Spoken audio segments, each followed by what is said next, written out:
Good evening. Welcome to the June 17th edition of the Downers Grove Village Council meeting. Glad you've joined us here tonight, whether in council chambers or watching at home now or even later. As is our tradition, we'll begin this meeting with the Pledge of Allegiance. I pledge allegiance to the flag of the United States of America and to the republic for which it stands, one nation, under God, indivisible, with liberty and justice for all. Rose, would you please call the roll? Mayor Barnett, Here. Commissioner Sadowski-Fugit, Here. Commissioner Gilmartin, Here. Commissioner Tully, Here. Commissioner Davenport, Here. Commissioner Sarver, Here. Commissioner Rowe. Here. Welcome, everyone. Good to see you all tonight. Item 3 on our agenda is minutes of previous council meetings. Is there a motion? Mayor Barnett, I move to approve the minutes from the Village Council's June 10th, 2025 meeting as presented. Second. Any comments from the council? All those in favor say aye. Aye. Opposed? It passes unanimously. I'm going to take a little bit of liberty with the agenda tonight here and insert an item before the public comments, which is a proclamation. If you've watched our meetings in the past, you'll know I issue proclamations periodically to highlight certain events or certain efforts across town or across the nation or certain people or elements that are kind of worthy of extra notice, I think. And I noticed one, and I noticed it a little late, so we're going to insert it in tonight's agenda. But this has to do with the Rotary Club of Downers Grove and in particular Grove Fest. Whereas the Rotary Club of Downers Grove unites community leaders for friendship, service, and impactful giving, raises funds to support local nonprofits, empowers future leaders with scholarships, and contributes to global initiatives. Whereas through their fellowship and action, the Rotary Club of Downers Grove transforms lives in Downers Grove and around the world. Whereas the Village of Downers Grove ceased operation of the Heritage Festival in 2009 and called upon community members and not-for-profit organizations to host an event to replace Heritage Fest. Whereas the Rotary Club of Downers Grove answered the call and quickly organized and operated the inaugural Grove Fest in 2010. Whereas only a global pandemic in 2020 could interrupt the celebration of Grove Fest. Whereas the 2025 Rotary Grove Fest marks the 15th anniversary of the event. Whereas Grove Fest is appropriately known as a true community event, offering a wide range of entertainment and dining experiences for all residents and visitors of Downers Grove. Whereas Grove Fest is made possible by the countless hours of volunteer work from Downers Grove Rotarians and community members.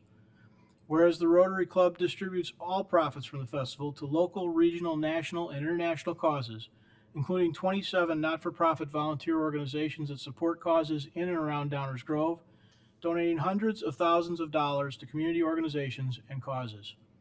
Whereas Grove Fest is the embodiment of the Rotary Club's mission of service over self. Whereas Grove Fest has become an iconic summertime event attended by tens of thousands of Downers Grove community members and visitors alike from across the area. Now therefore, I, Robert T. Barnett, Mayor of the Village of Downers Grove, do hereby proclaim the week of June 19th, 2025 as Rotary Grove Fest Week in the Village of Downers Grove, and urge all residents and members of the public to celebrate this 15th anniversary of Grove Fest by attending the event and by thanking the Rotary Club of Downers Grove for their unending support and dedication to our community. Dated the 17th day of June, 2025, Downers Grove, Illinois. And we have a bunch of Rotarians here, which we will hand this off to. Come on down, guys.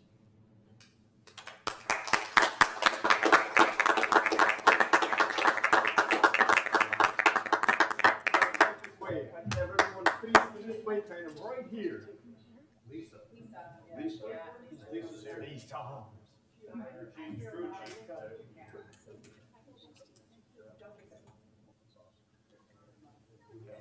She's the crew chief. Good. All right, everyone.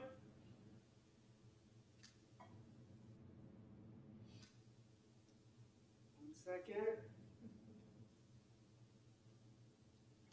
Thank you.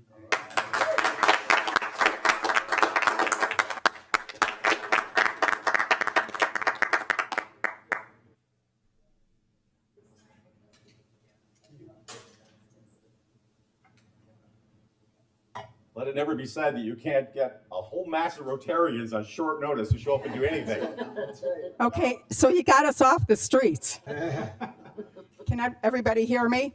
So I'm Lisa Raisin. I'm one of the chairs of the fest. And Bob, thank you very much, Mayor, wonderful, brought a tear to my eye. All the people in the yellow and red shirts, we bring the fest on, but it's not only the club, it's the 500 volunteers in the community that join us. So this is for them as much as it is for us. We're honored. We've given away close to $1 million in the community to not-for-profits, scholarships, organizations, people who need us and need our help. So we're really honored. We love the fest. We work well as a community, as a committee. We look forward to putting it on to the community, and we hope that all of you will come out and join us and have a beer, enjoy the bands, enjoy the carnival. In fact, Jenny's like, where are you all going? You're supposed to be closing the streets. I'm like, Bob needs us. We'll be back. So I just want to thank everybody, not myself, but all these people here who work tirelessly to put this together. Thank you very much. We're honored.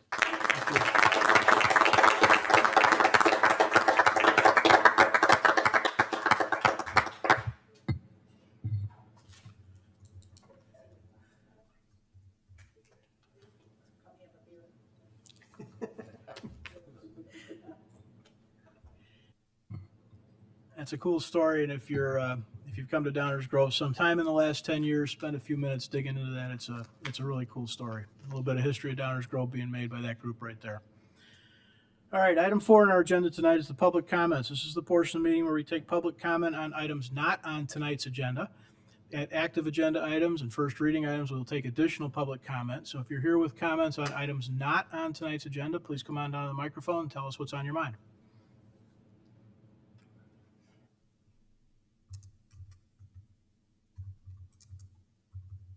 Hello, my name is Joan McGuire. I came to Downers Grove as a newborn, actually. I saw that Emmett's didn't make it here, and I was wondering, couldn't Downers Grove support a wax museum as a tourist attraction? That's all I have to say. Thank you.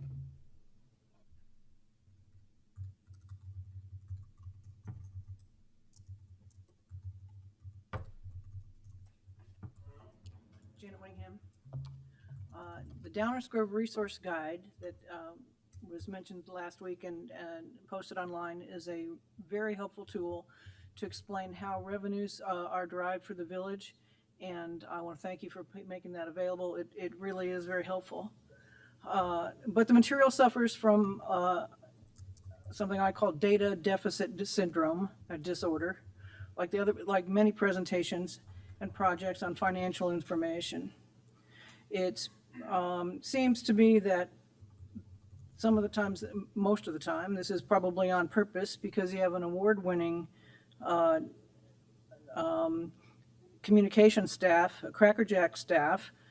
Some of you make your living in data and communications, and none of you guys are slouches. What is a typical house in Downers Grove? I think it's page 5 that you talk about the impact on residents, but it's a typical house. The property taxes are derived from tax increases on property, stormwater, utility, and those are the charts that shows what those increases will be. But it doesn't give the backup as to how those projections were calculated. What is the home value of the number that's listed there as a typical property tax increase? How many bedrooms, or what is the usage of a home that produces the water and stormwater increases that you're talking about? It is customary for people trying to raise money to lowball these figures. The school districts certainly did it when they were going for their referendum. And their publications were based on $300,000 value projections with a minuscule, illegible fine print that says that how the calculations were made, and that it was based on $300,000 of home value. So what are the assumptions on water usage, and what is it that the typical house actually, for purpose of this calculation, actually is? How can a homeowner figure out what the value and the increases will actually do for or to them? homeowners really don't care about the impact of a tax increase on a typical house. They care about the tax increase on their house and their tax bills. So an informed and engaged citizenry that you say you want, you need to provide information that would actually help them be informed. And it would certainly, at that point, give us a better product of information, and it would probably improve the credibility of the council if full disclosure were made. Thank you.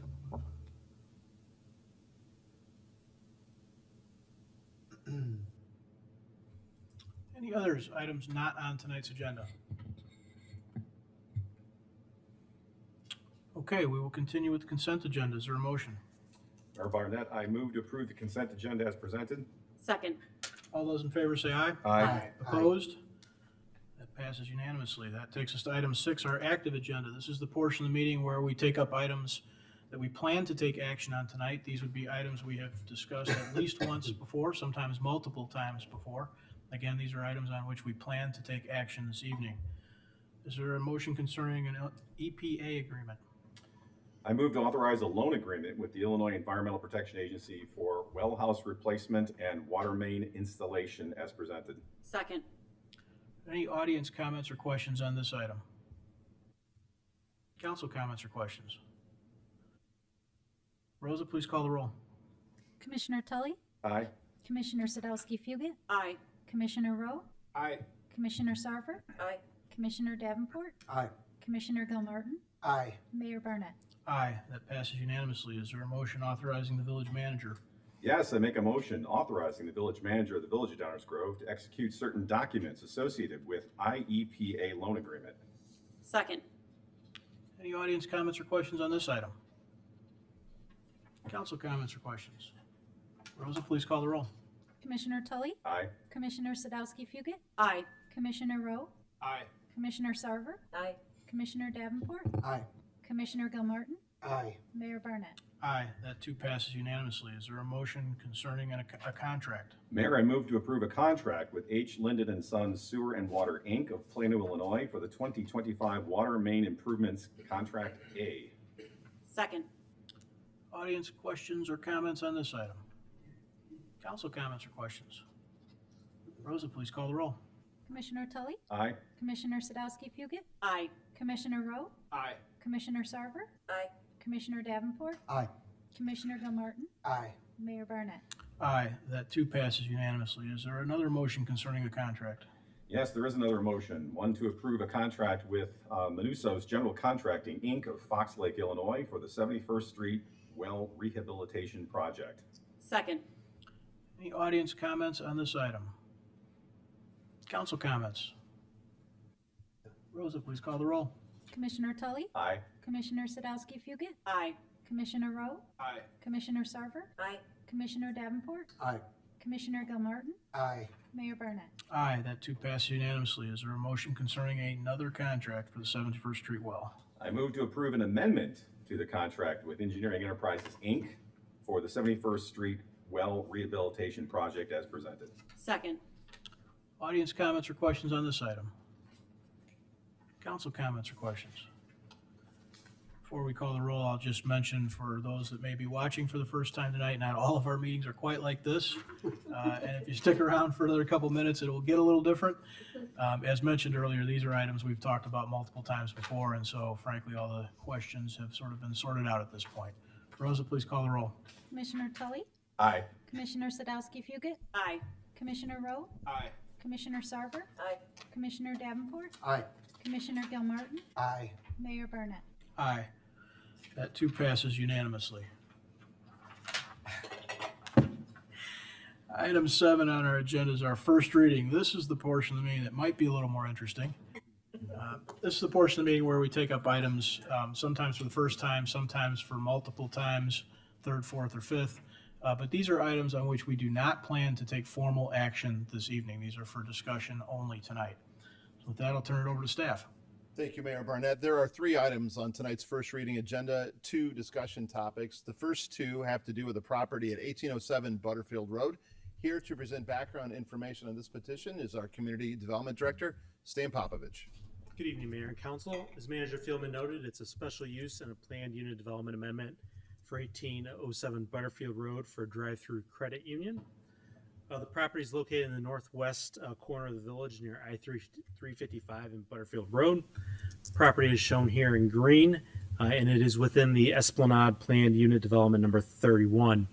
If we zoom in a little bit to the site, you can see the site here outlined in red at the corner of Esplanade Road and Butterfield Road and Esplanade and Lacey Road. Petitioner is proposing to construct a one-story, 5,000 square foot credit union with a drive-through. This picture is from the northwest corner. This is the main entrance of the credit union. If we look at the site plan, the building here is in red. The property is outlined in red as well. And then we do have lawn and other green space shown in green. Vehicular access will be through the shared access drive with the Cooper's Hawk restaurant immediately to the east of the site. And the drive-through is located on the east side of the building with a counterclockwise flow into and through the parking lot to exit back out of the property. There are existing sidewalks on Esplanade Road and on Lacey Road. Petitioner is proposing to put pedestrian connections with sidewalks to both of those existing sidewalks there at that location. The property is within the Butterfield Road focus area. This focus area talks about attracting new tenants, attracting a regional commercial base, and asks for quality architecture as well.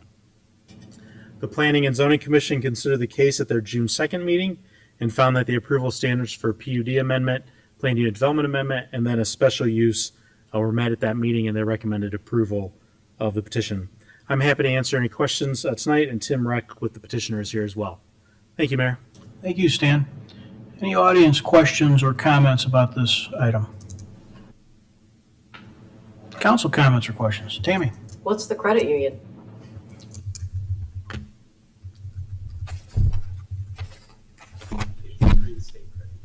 Green State Credit Union. Green State Credit Union, okay. And Green State will ensure that there'll be some green trees and greenery around it? Thank you. Thanks, Tammy.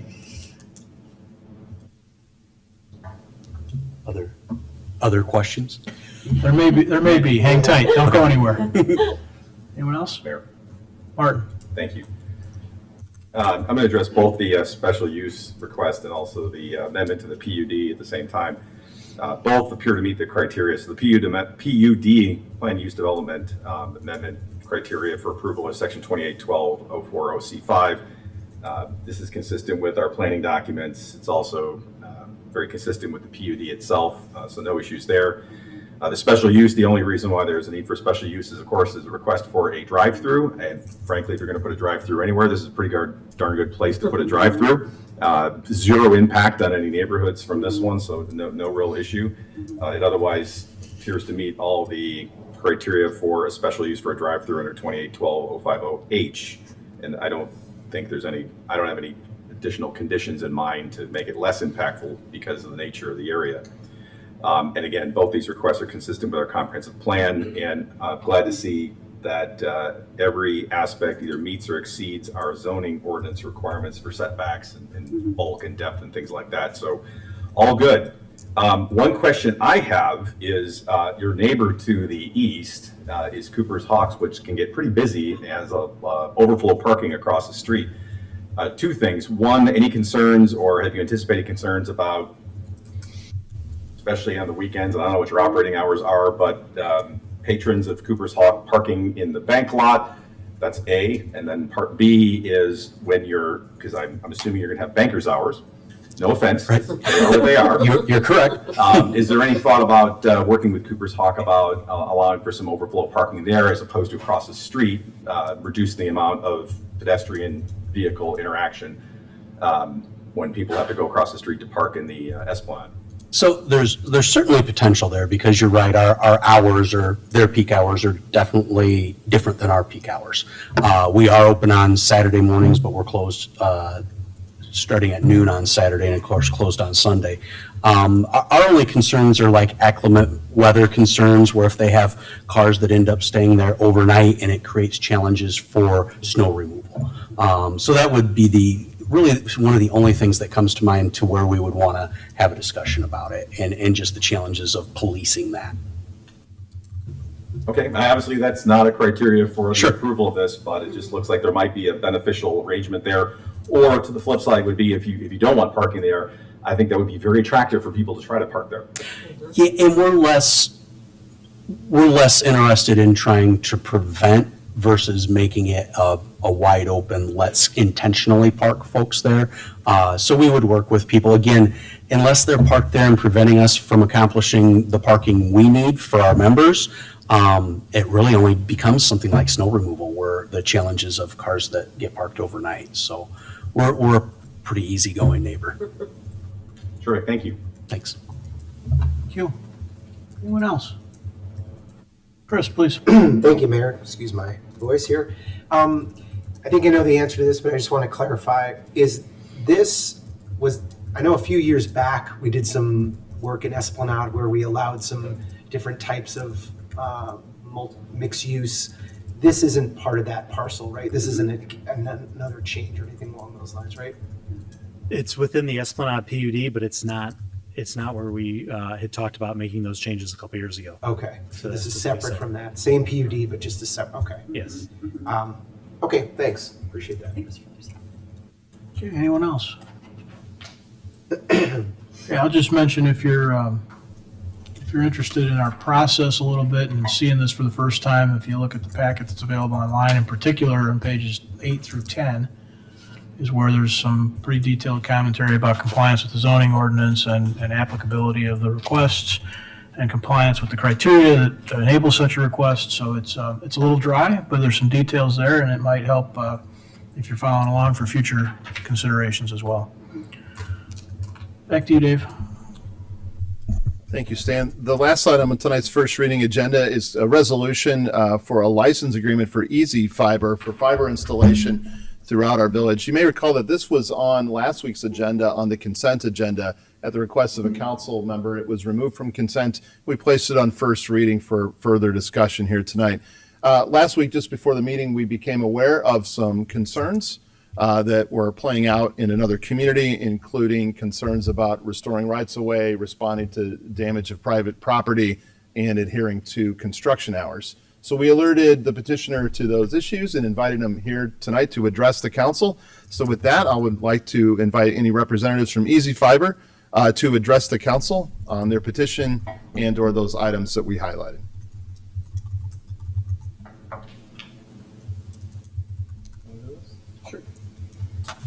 Good evening, Mayor Barnett, City Council, and support staff. My name is Greg Thomas, SVP and GM of Easy Fiber, focused in the Illinois market. I know I met some of you about a month ago. I want to give an update. I am now a proud Illinois homeowner as of last week. So my family and I are moving here in the next couple of weeks, and we're happy to be a part of the community of Illinois.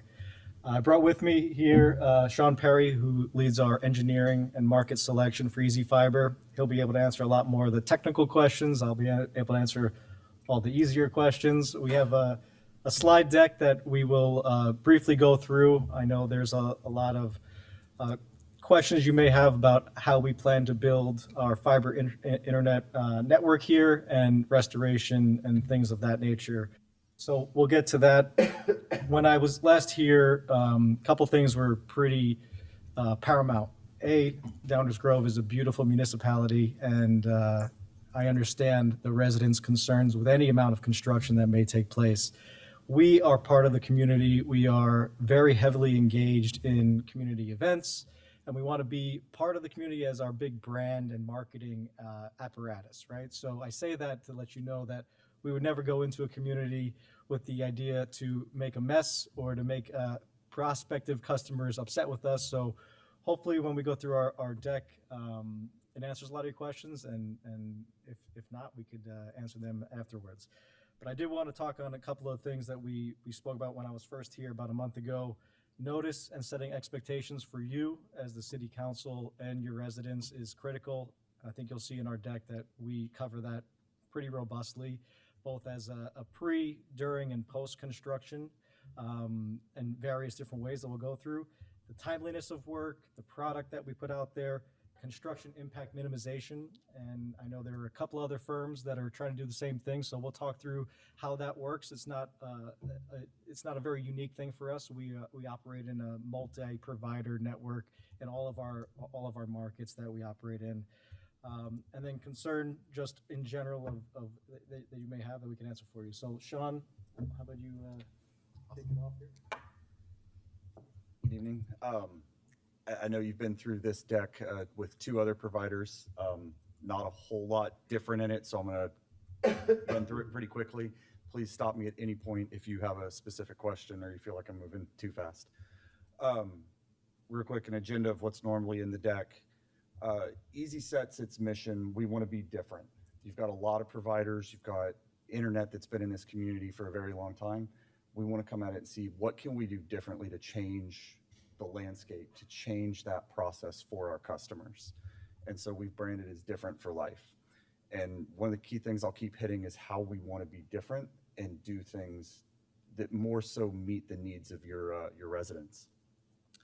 Kind of roll through the value prop. We're a high-speed internet provider, bringing fast internet to everyone at an affordable price.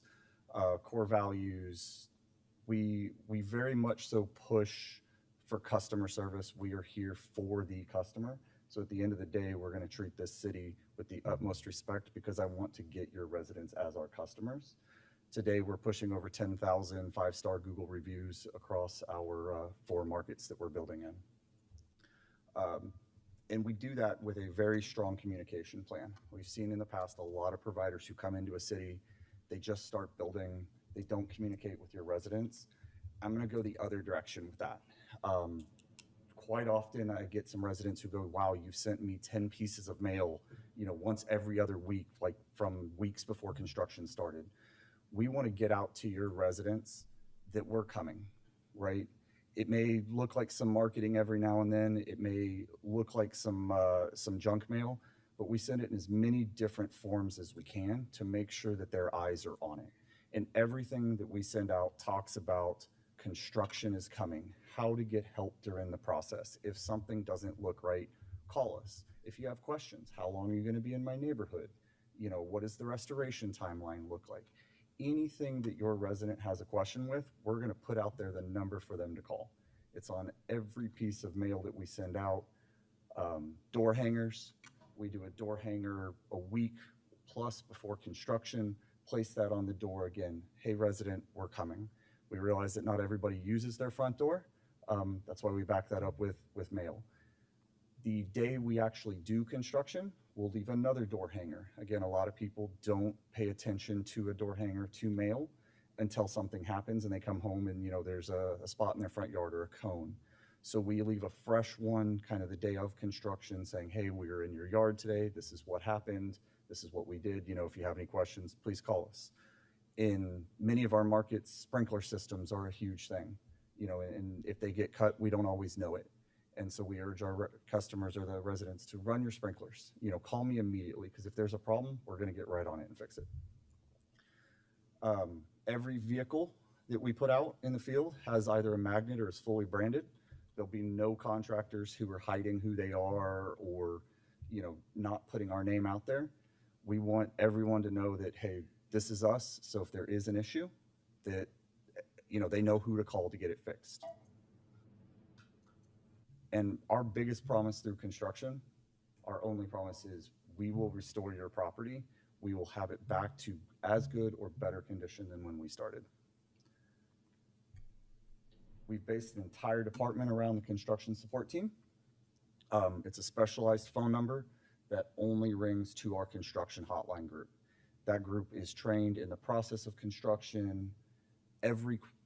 Just about every question a resident could ask about the process, how long things take, what's coming, what to expect, these guys can answer.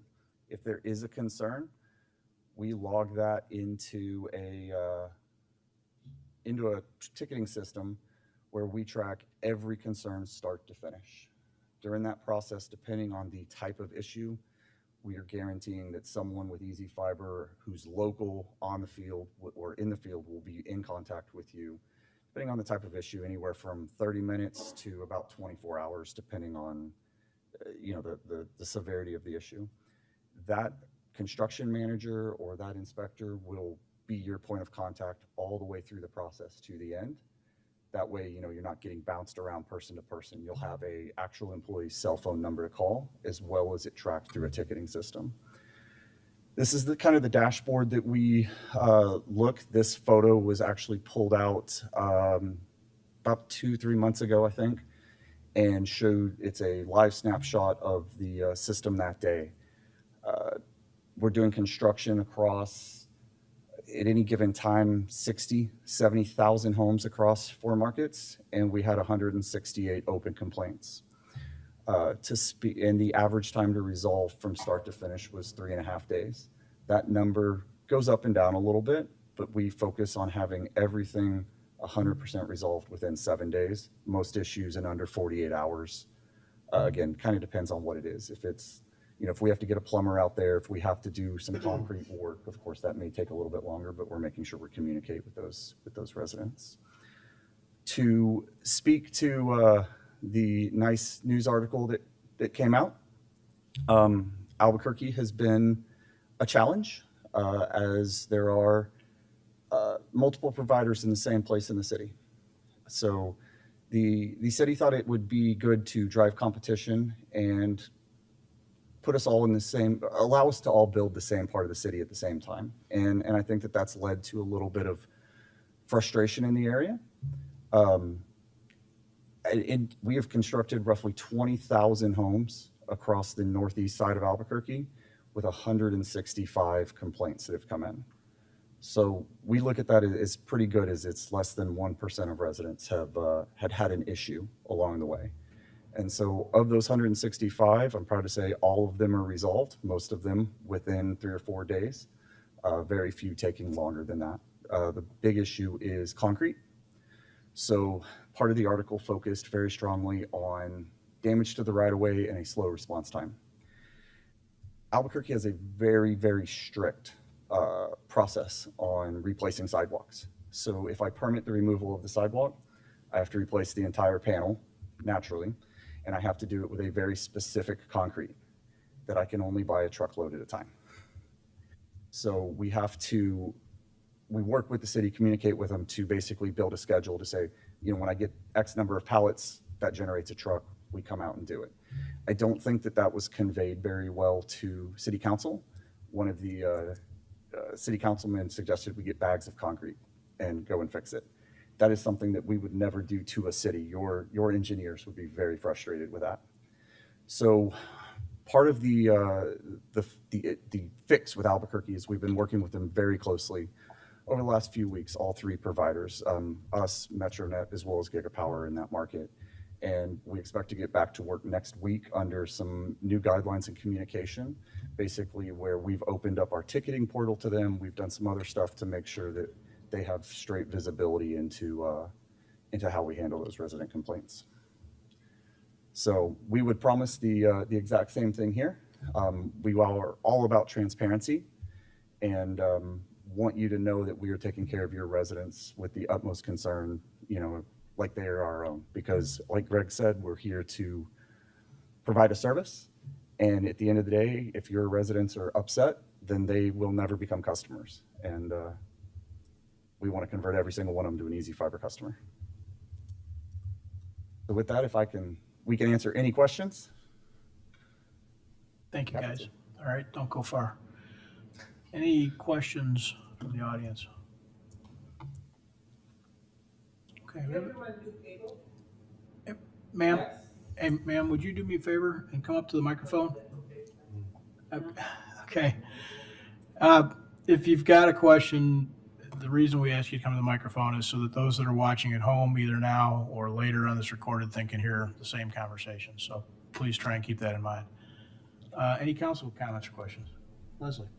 Yeah, so I know you mentioned that one of the issues was in Albuquerque, there were multiple providers at once, and that is also the case here. This is now, the 3rd we've seen in about a month or so.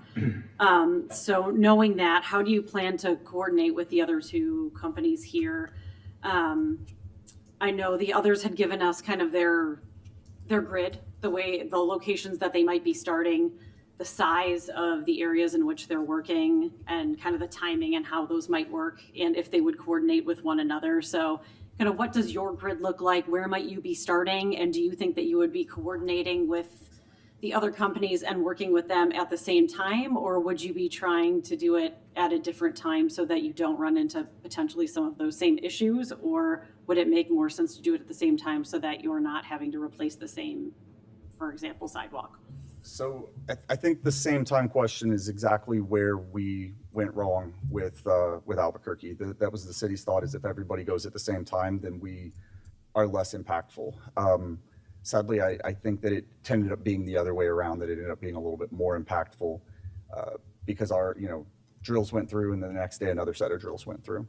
And so our take on it is we will work with those other companies. If we are not in the business of overbuilding each other, we cut each other's fibers. If we do that, we run risk to the community and we don't want to do that.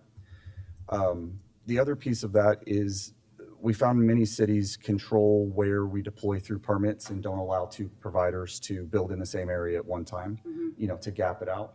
And I think that there are measures that we can learn from Albuquerque or from other parts of the nation to implement programs like that, whether we do it on our own or whether the city does it through permitting. We're open to those type of solutions to make sure that we provide the best, program for the city and the least impactful.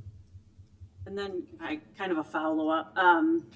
Obviously, we have a very different climate and all kinds of biodiversity, right, than Albuquerque. And we do pride ourselves, as I'm sure you can probably tell from a lot of our branding, in our trees. So we do have a lot of old growth areas, biodiversity of some of those, whether it be some of the native planting areas with prairie, or those trees are important to us. And so do you have a plan to pay kind of particular care to those root systems? If you see some of those old growth trees, do you work with our village and kind of work with that forester to make sure that some of those areas are not going to be overly impacted? Absolutely. We've tackled this a couple of different ways across the nation. We've got one city in Houston area that is a very, very old growth. They actually require us to report any root larger than 1 inch that's in our way. Because to your point, old growth trees can have damage to the root system can have a massive effect on that tree. And so we've worked with arborists, we've worked with foresters to make sure that our plan is at least impactful as possible, including, if we need to change sides of the road, if we need to go deep.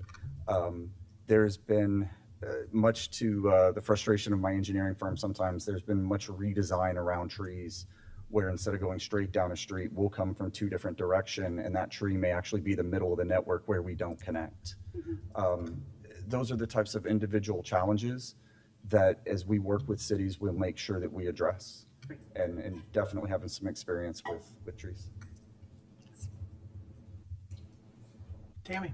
I have one suggestion and one follow-up to Commissioner Sadowski-Fugit. And my suggestion was sparked by your recognition that people have underground watering systems. Also around here, a lot of people have underground electric fences for containment of their pets. So that's something else to keep in mind. I've had several landscapers break mine. And second, related to what Commissioner just said, is in addition to the protection of our trees and prairie, a lot of us also have federally protected wetlands, or what used to be federally protected till the Supreme Court came in. Anyway, we have those, and so is there a way to be aware of where those are when you're entering properties?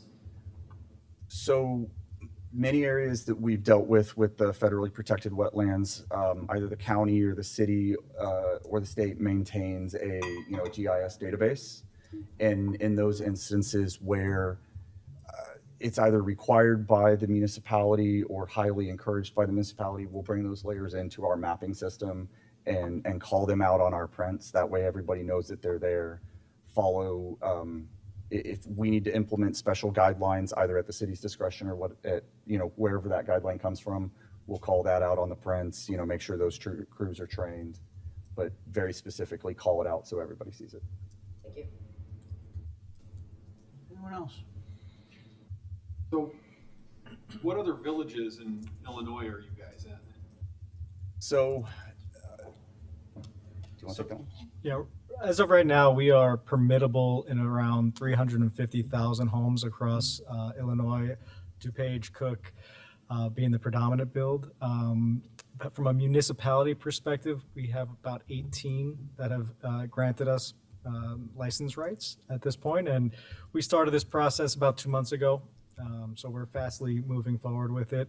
This is a key part of our build. I'd like to also address that we are utilizing 2 local engineering firms, speaking of engineering to the engineer, so they know this market very well. They've done a lot of work in these markets. We want that subject matter expertise just to understand where we build, where we don't build, everything that the council brought up today. So about 350,000 homes passed right now.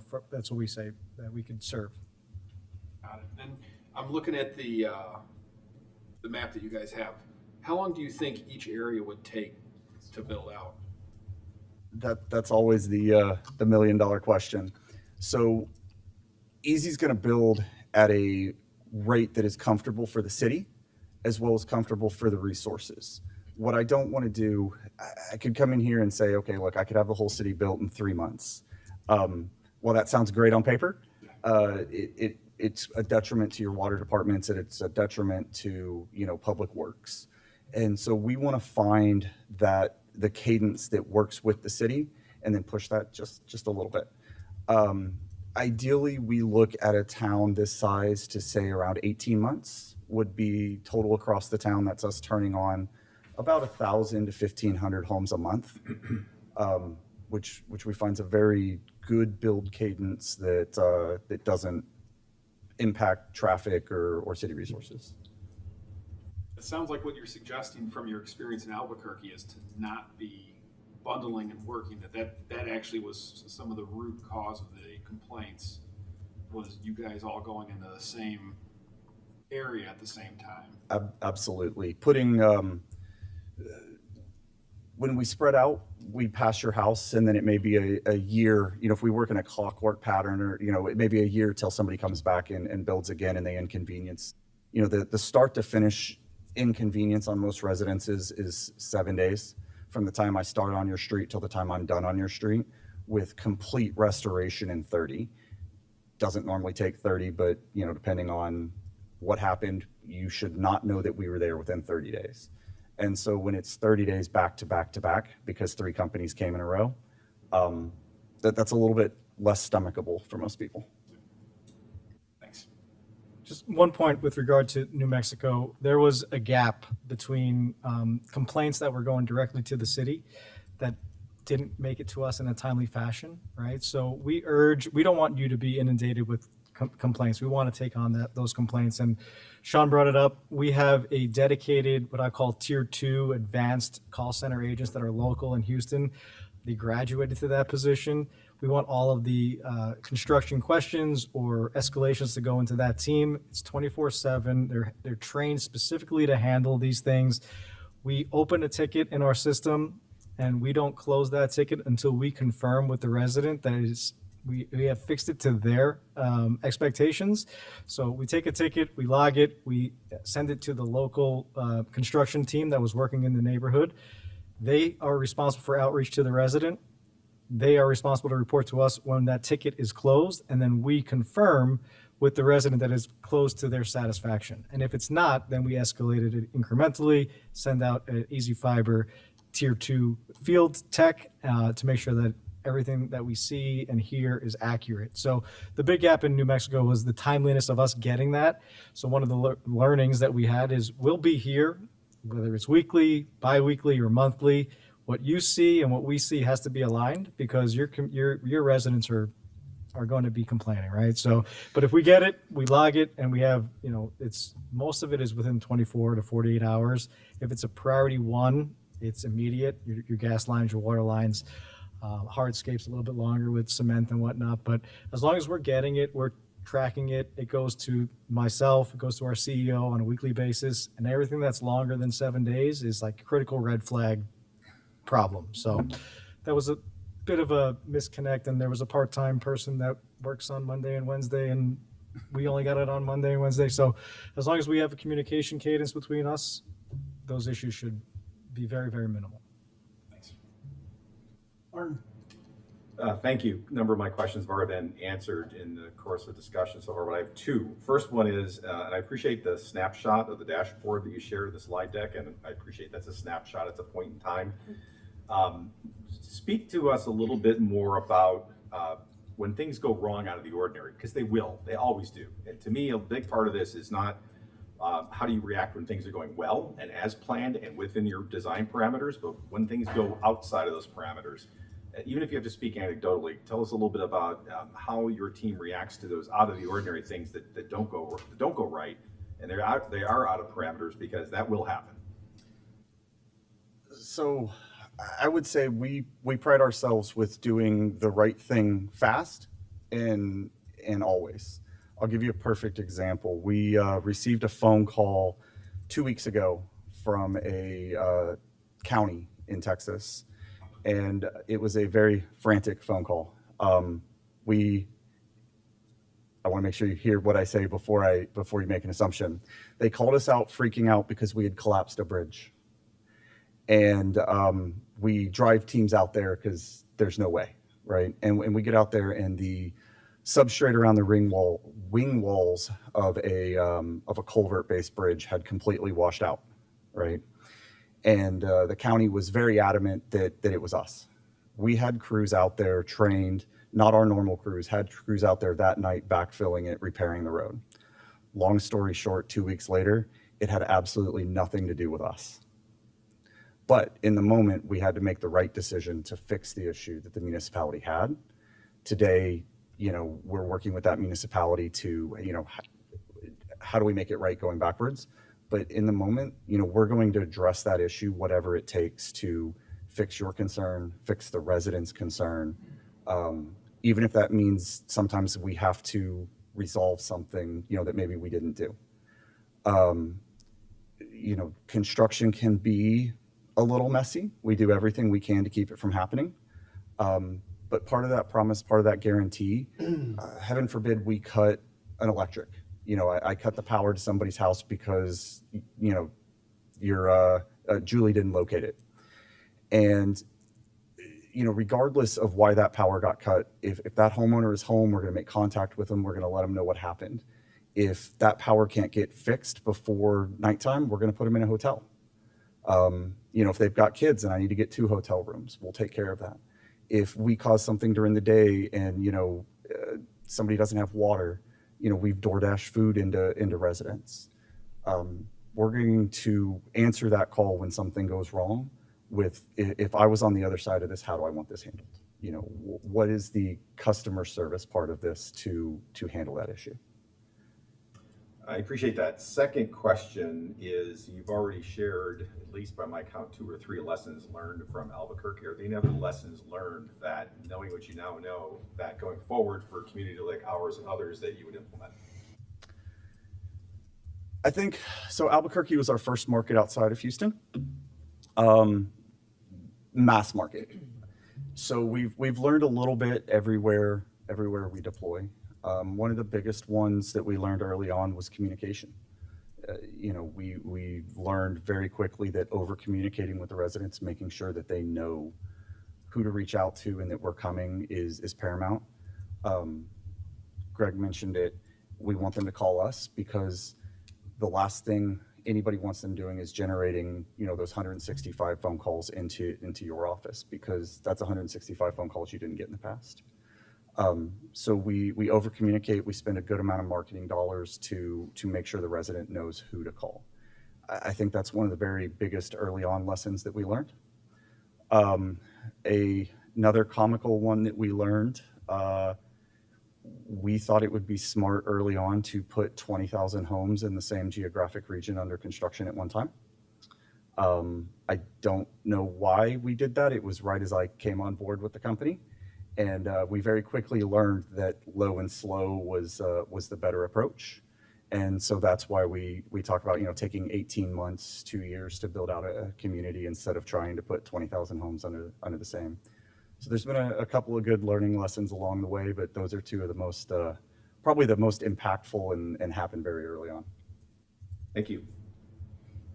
Anyone else? Go ahead, Mike. Yeah, so I appreciate the presentation and you addressing the Albuquerque concern. I asked this to be pulled from consent because of some of those concerns. And as well, I think there's a lot of value in having you come forward and make these public comments about what you're going to do for our citizens and minimize the impact. I still have to admit I have some concern over you're the third group we've heard from in the last, I don't know, month or two. And I'm wondering what mechanisms do you have in place, to coordinate with these other two so that we're not tripping over each other. And for instance, because we have very specific requirements too for paving in our right of ways. Yes. Don't want to see a section of sidewalk get repaired and then the next week get it blown out again. So how do you actually do this coordination? I would tell you there's two parts of that. One, it is not our intention to go in right behind them. There's kind of in our business competition is great when you're the second fiber provider. Things are really good. There's room for 1 and 2. There's not room for 3. So my thought is, and now that's to an individual household level. So the chances of us overbuilding, if both of them overbuild each other, are very low. The other part of that is we want to bring choice, right? And there is a competitive nature to make sure that we get in there. So I don't envision a world where we'll have 3 of them overbuilding each other. The way that we work with them is kind of a handshake agreement where we try to avoid each other.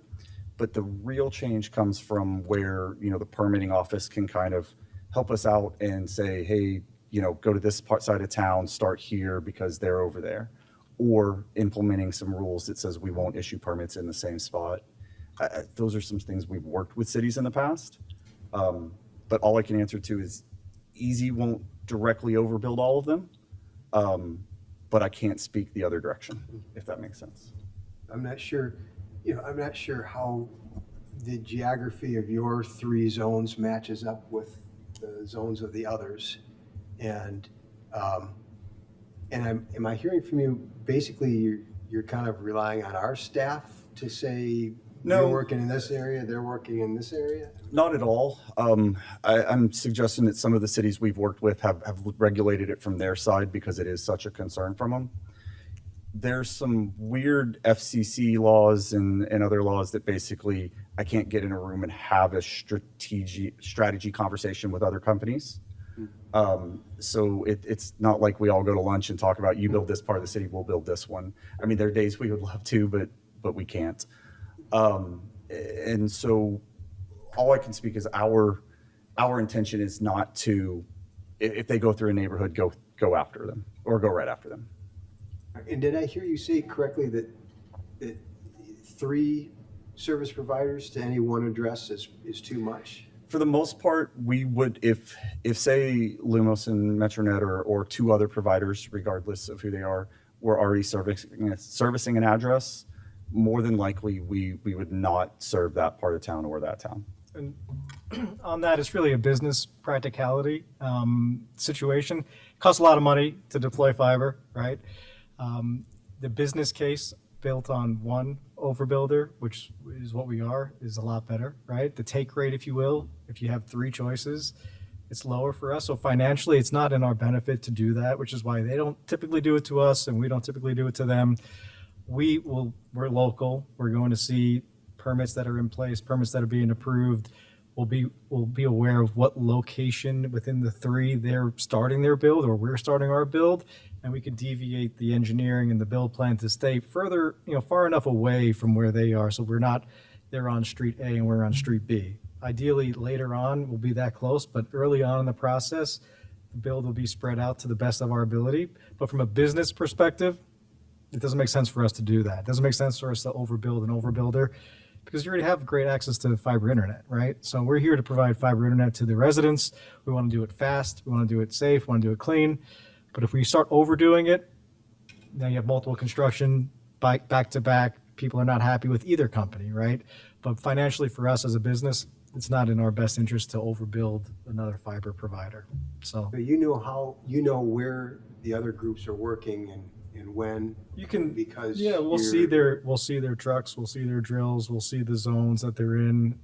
There's a lot of FCC data that we can pull as well to understand where, but you get a good sense of being hands-on and driving through neighborhoods and seeing where somebody is, and we'll try to be as diversified away, a far enough distance away where we're not right on top of each other.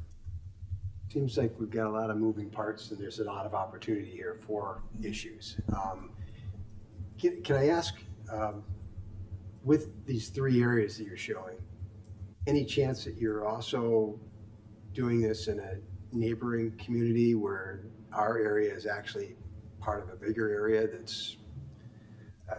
Absolutely. So we design based off geographical, not necessarily city limits. So we try to divide by railways, waterways, major highways. That way we're not crossing that major infrastructure more than we have to. So absolutely, I would say that the boundaries of what we would call a cabinet serving area cross city lines. It won't be distinct within the city. We try to not make anything dependent. So I'll have to have a core path, like a main backbone route through the neighborhoods, but one is not wholly dependent on the other, if that makes sense. Well, I can't say I'm totally without concern here. I mean, to some degree, I'm afraid it's kind of like the Wild Wild West and who can get there first to make their claim. I mean, that's kind of how this feels a little bit like to me. And there's nothing that prevents a 4th or 5th or 6th person company trying to come in as well. I understand that we, by law, state statute, whatever, really don't have the ability to practically say no. But I do not want to be in Albuquerque in this case, and I'm not sure what we can do about getting good coordination between the groups to avoid these issues, as opposed to just, hey, we see their trucks and we're not going to go there. I would tell you we're working in almost 100 municipalities across the markets we're active in today, and we have various levels of communication with each one. Some are very, every day they want us to send us, these are the streets we'll be working on today. And then we have others that are exactly what you said, that, hey, I saw your trucks over there. I forgot you guys were here. And our answer to that is whatever level makes the city and your leadership and the engineering department and the right-of-way department comfortable is the level that we're going to customize our communication with you on. And that's really the way that we keep larger cities from becoming an Albuquerque, is having, Downers Grove is not going to have this issue, but having 60,000 homes in Albuquerque under construction at the same time from 3 different companies was a little rough on all of us. And so that's where we are going to work with you guys to go at a speed that you're comfortable with, whether that's daily communication, weekly, monthly, sending you, notifications every week of here's the escalations we heard from, or, here's our, what we call them street sheets where we'll be working.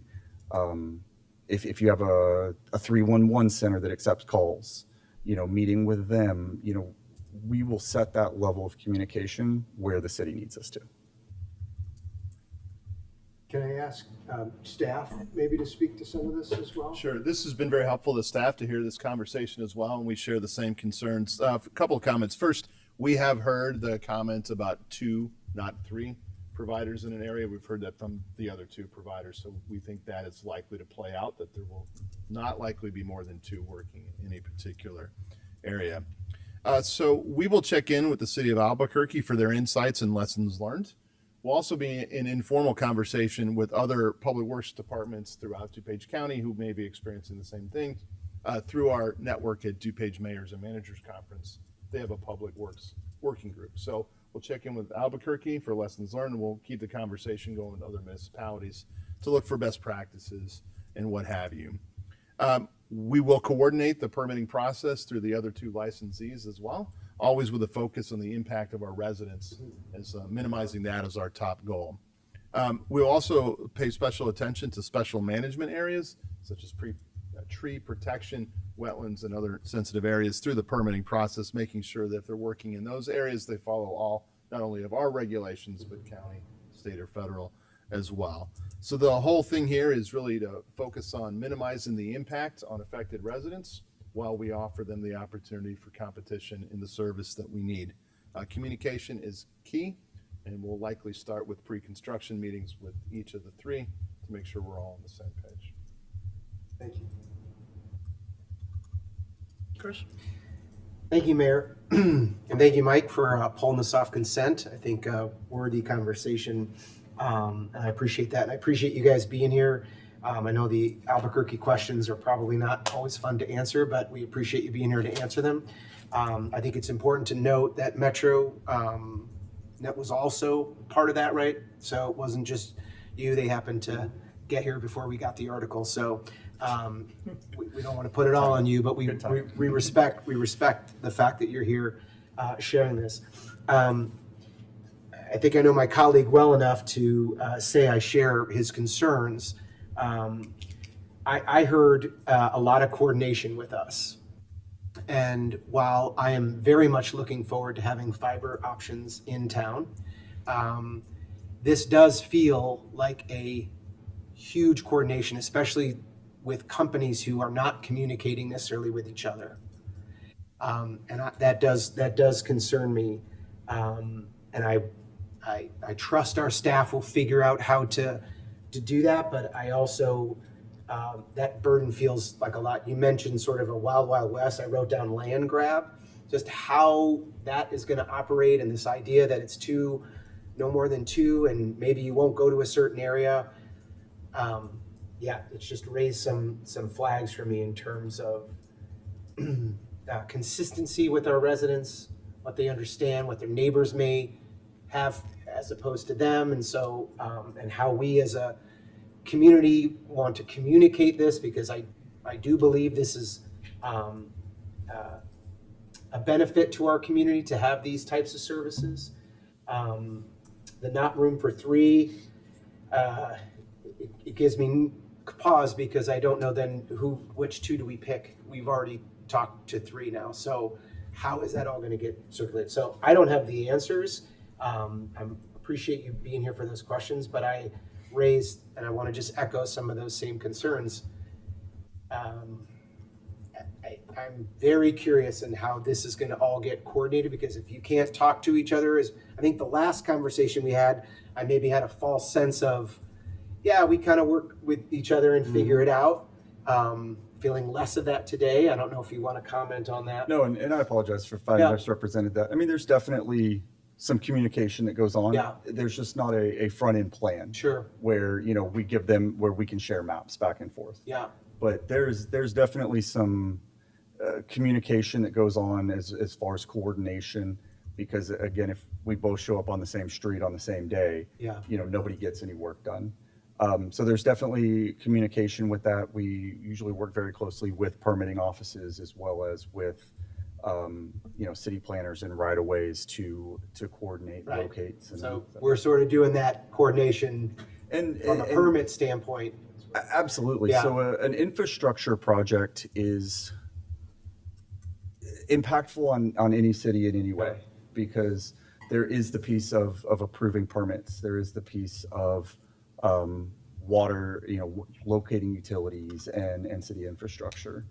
And, that is something that we recognize and are here to support in any way that we are able. Short of, we would be open to anything to help support that. There are permitting fees, there are, agreements along the way that help offset some of those costs. Yep. And so we're on board with that, and never want to inundate the city or cause you burden, if that makes sense. I appreciate that. I think that was another question I had. from a call standpoint, right? So you mentioned 20,000, you've got maybe 170 calls that came in, a low percentage. But I assume there's disruption in front of some houses that is much more than others, right? You're perhaps digging and putting in these boxes or these wells, and then, I don't know if you're boring all the way through to the next location, but perhaps the scale of disruption may differ from house to house. For the most part, it's save damaging a large water line that, of course, is a little bit more impactful. The overall impaction to all houses is roughly the same. We'll be, we'll put a bore rig in front of that house, usually shoot 2 or 3 lots in the same go. So like every few homes, we'll see the bore rig. Someone has the rig in their yard, and then someone's on the receive side of that. But generally, a crew will go through and will pothole any utilities that are in the way during the morning, and then in the afternoon, we'll take that bore shot and have everything restored to a safe point before we leave for the day. Okay. So most residents see an impact from equipment for 1 day, maybe 2, depending on weather. Past that, they'll see another crew come back a couple of days later and actually pull the fiber in. That one's way less impactful. It's usually 2 guys in a trailer, and they're pulling it in and not disrupting or really invasive. But as far as the invasive piece of it with a piece of machinery in their yard, generally 1 day, maybe 2. Okay. And then going back to sort of the calls that you received, so let's call that 170 calls that you got on the 20,000. Are you counting only the calls that you received, or are you counting the calls that the villages or the city also received in concert? So that number is actually a combination between the two. So we took in the call and deduped it, if they called us and them, to 165 individual complaints. Any or sense on concerns. what the percentage breakout was, those that called the city versus who called you? I would say I don't have the data right in front of me, but it was probably about 50-50. Okay. There was a large campaign for Call Us. Sure. By the city as well. And I think that the thought was, if we get them to call us, we'll be taking care of our residents. They have a very strong 311 program. And today our action with them is, I don't want to tell them not to call you if that's your process, but please forward me the information or tell them to call me too. Okay, that's helpful, and I appreciate you guys being here and answering these questions. Obviously, this is relatively new to us, and we're learning through this process as well. So I appreciate your time. Thanks, Mayor. Thank you, Chris. Anyone else? Mike? The permitting on this, can staff tell me, is there going to be a permit issued for each of these geographic areas, or are we a certain neighborhood, or how is this going to work? So thanks for that question, Commissioner. Our objective here is to facilitate compliance with our code through a permit review. And that permitting process needs to be consistent, predictable, and transparent for all users and people that may be affected by that permitting process. So just to clarify on that 2, not 3, we will respond to each and every permit application that comes through. And when it complies with our code, we'll issue that permit. Now, they may not exercise the right to build based on competition, but we will certainly not be directing which of the 2 gets to work in what areas. We'll issue permits once they comply, and we'll work with them to facilitate compliance. As far as the actual scope of each permit, like how many, or that's one of the things we're going to be on this learning curve with as well. So we'll want to work with each of those. It won't be one permit for all that whole area like you see on the screen. There'll be much smaller areas and increments, but our permit division in Public Works, or right-of-way permitting division, will work closely with each of these 3 and try to figure out that sweet spot of how much of a geographic area does it make sense to issue for each and every permit. So we're in a little bit of a learning curve, as Commissioner Gilmartin mentioned earlier, and we'll maximize communication among all 3 and learn as we go. And then, do you go through and pick up all the Julie flags after you're done, or is that left to the resident? They're a pain to mow around. It's my lawnmower picks those up. So I smell an amendment to the agreement. Ruin your lawnmower. Locate flags are always fun.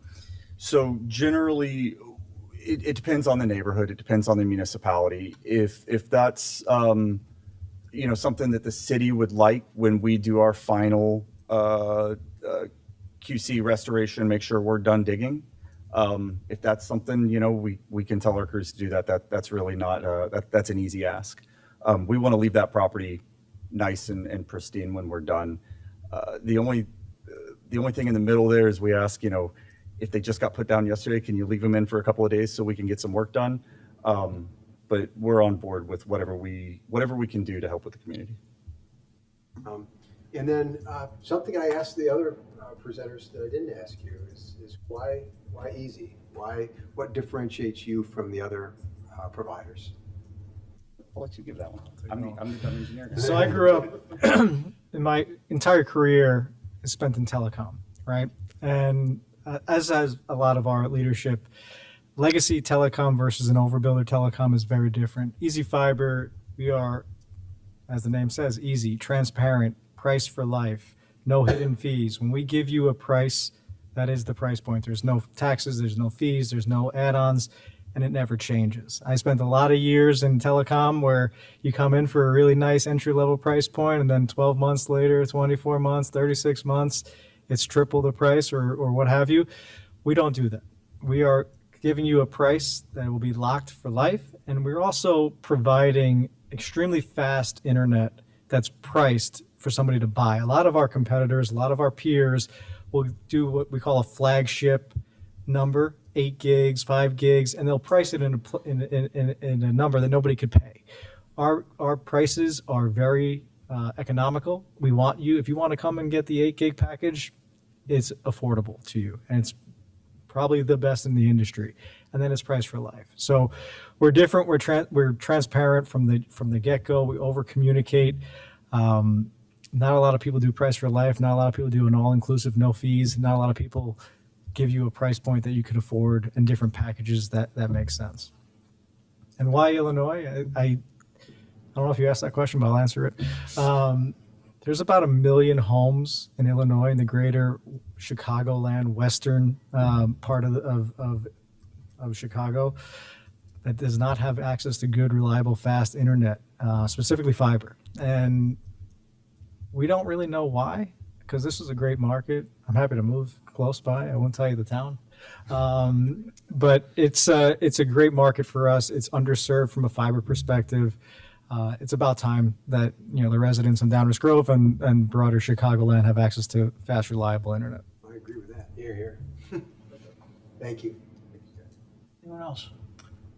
I want to add my go ahead, thanks to Commissioner Gilmartin's for the opportunity to have this conversation.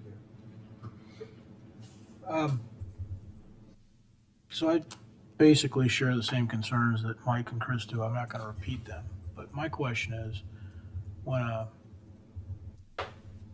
just going to read from Albuquerque, so bear with me. But when a no ID subcontractor in off hours whacks a gas line, you guys, and I'm not trying to pick on you, but we've heard effectively, other than some of the commentary about your experience and what was learned in Albuquerque, we've heard effectively the same presentation 3 times.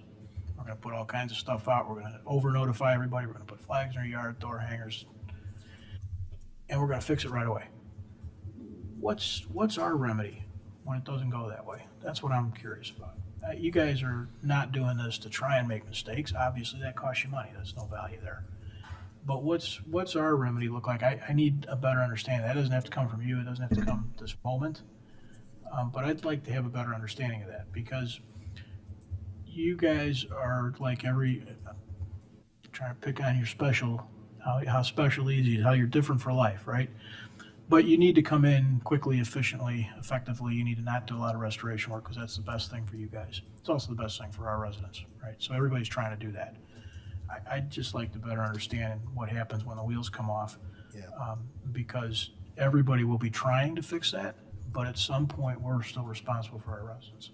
Yeah, and just a quick follow-up with Enza here. It's a lot of the same processes that you've seen in Albuquerque. They didn't speak to him directly in some of the releases, but I'll call it a stop work, direct work process. The first thing is if there's noted violations and they persist, we'll stop work.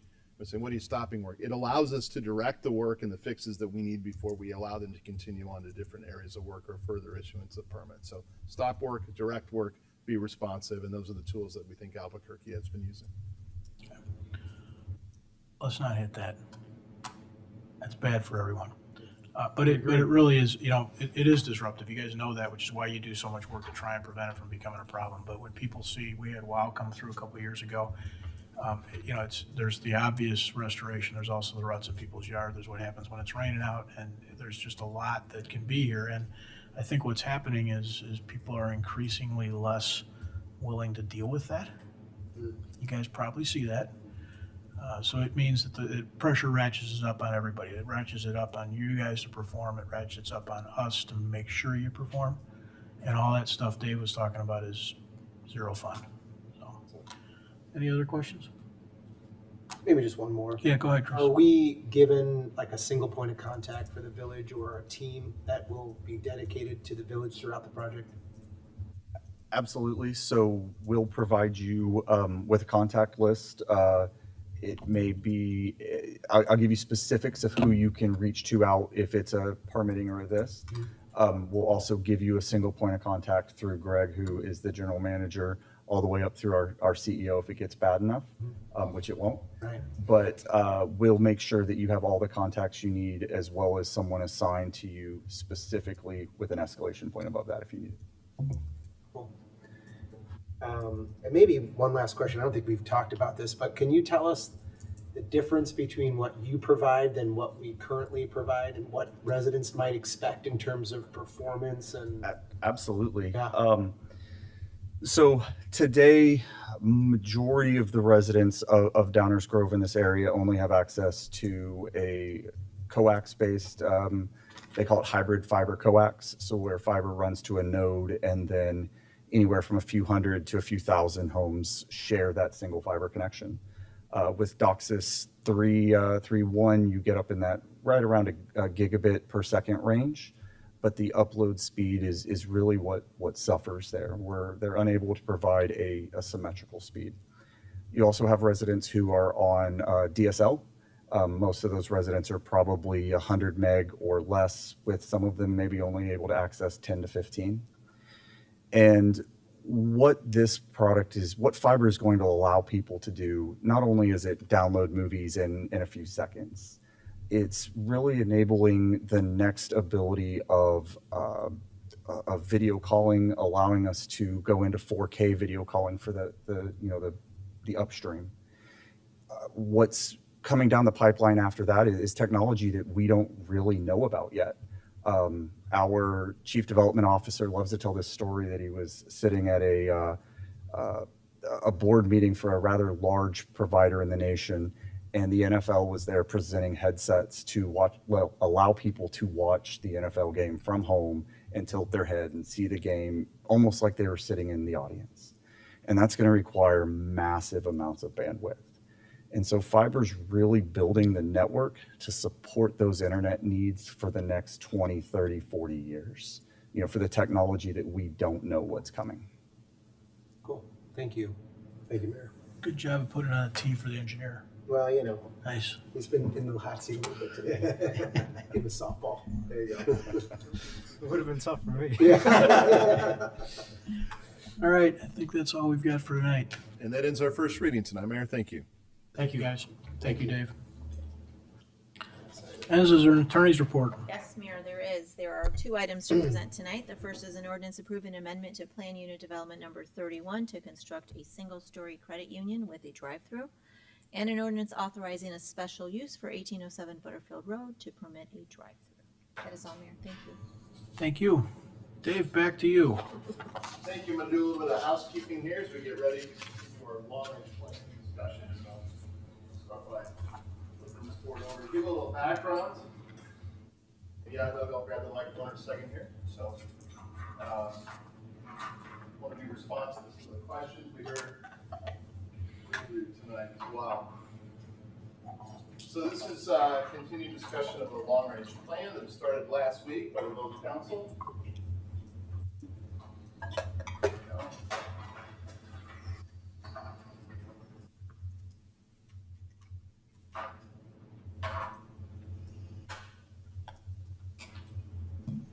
Test, test. There we go. Okay, we are in the 2025 to 2027 long-range plan, which is a combination of strategic planning and financial planning. It allows us to identify and address issues that may affect our long-term future and make a plan for addressing them both on the financial side and the strategic side, as well as the development of a 2-year work plan. Last week, the council confirmed the goals as they appear and described in report number 1. We also had a deep discussion about a 3-prong set of recommendations to address 5 key issues. I will not summarize that any further. Council's up to speed. We've produced a couple of good documents to help the community follow along. One of those was mentioned earlier tonight, the resource guide. One of the things we're making sure we keep track of and be transparent about is impact on typical property owners, taxpayers, et cetera. That resource guide will be updated to include the number that a resident asked about. In the next iteration, it's $475,000 of median home value. That's what that's based on. So this is what we covered largely last week. And in the discussion of the staff presented recommendations, which is based primarily on an increase to the home rule sales tax, taking it from a current rate of 1% up to 1.25% and all that goes with it. The council started to entertain a discussion about what if that might be up to 1.5%, what might that look like? And then the council had several other questions. So with that, I will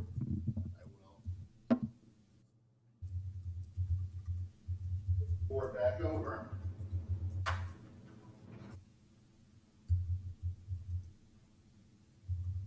Giving me a little trouble because I told Baker, don't worry, I got this. Yeah.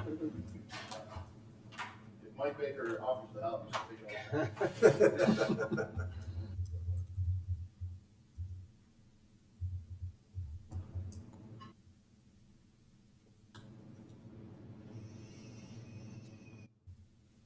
Okay, so last week we heard several questions about what are the alternative revenue sources that may be available to this village council to address the issues that are on the table. And so we produced a supplemental report, which has a pretty detailed alternative revenue analysis. So I'll walk through that right now.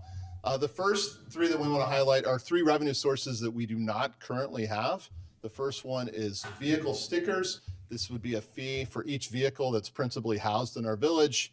The villages that have this typically have a fee around $30 per vehicle. That could give us about $900,000 a year in revenue. The administrative burden on this particular fee system is very high. We'd have to create our own system, run it in-house, have people either get a virtual sticker or an actual sticker, so very high administration there. Another revenue source that we could talk about that we do not currently employ is a streaming tax. It's a tax on streaming services. Think Netflix, Amazon at your house, those kinds of things. This is not well used in the state of Illinois. There's only a couple of communities that have it. Based on the 2 that we found, we estimate that the revenue could be somewhere between $500,000 and $1 million per year based on a 5% rate on the streaming services bill. The administration of this, I put unknown. This we'd have a big learning curve on. We suspect it would be a high administrative burden, as we would have to work directly with those streaming services providers through their billing processes and figure out a local collection process. Another revenue source that we don't currently use is a real estate transfer tax, also known as real estate transfer stamps. This is the tax on the sale of real property in the village as you buy and sell primarily houses. The revenue based on another community that looks a lot like us nearby, they have a rate of $1.50 per $1,000 of property sold, about $700,000 a year. And that includes that if you're selling a property and then moving in, staying in Downers Grove, it's not assessed. So those numbers are kind of built in there. There's 2 big asterisks with this one.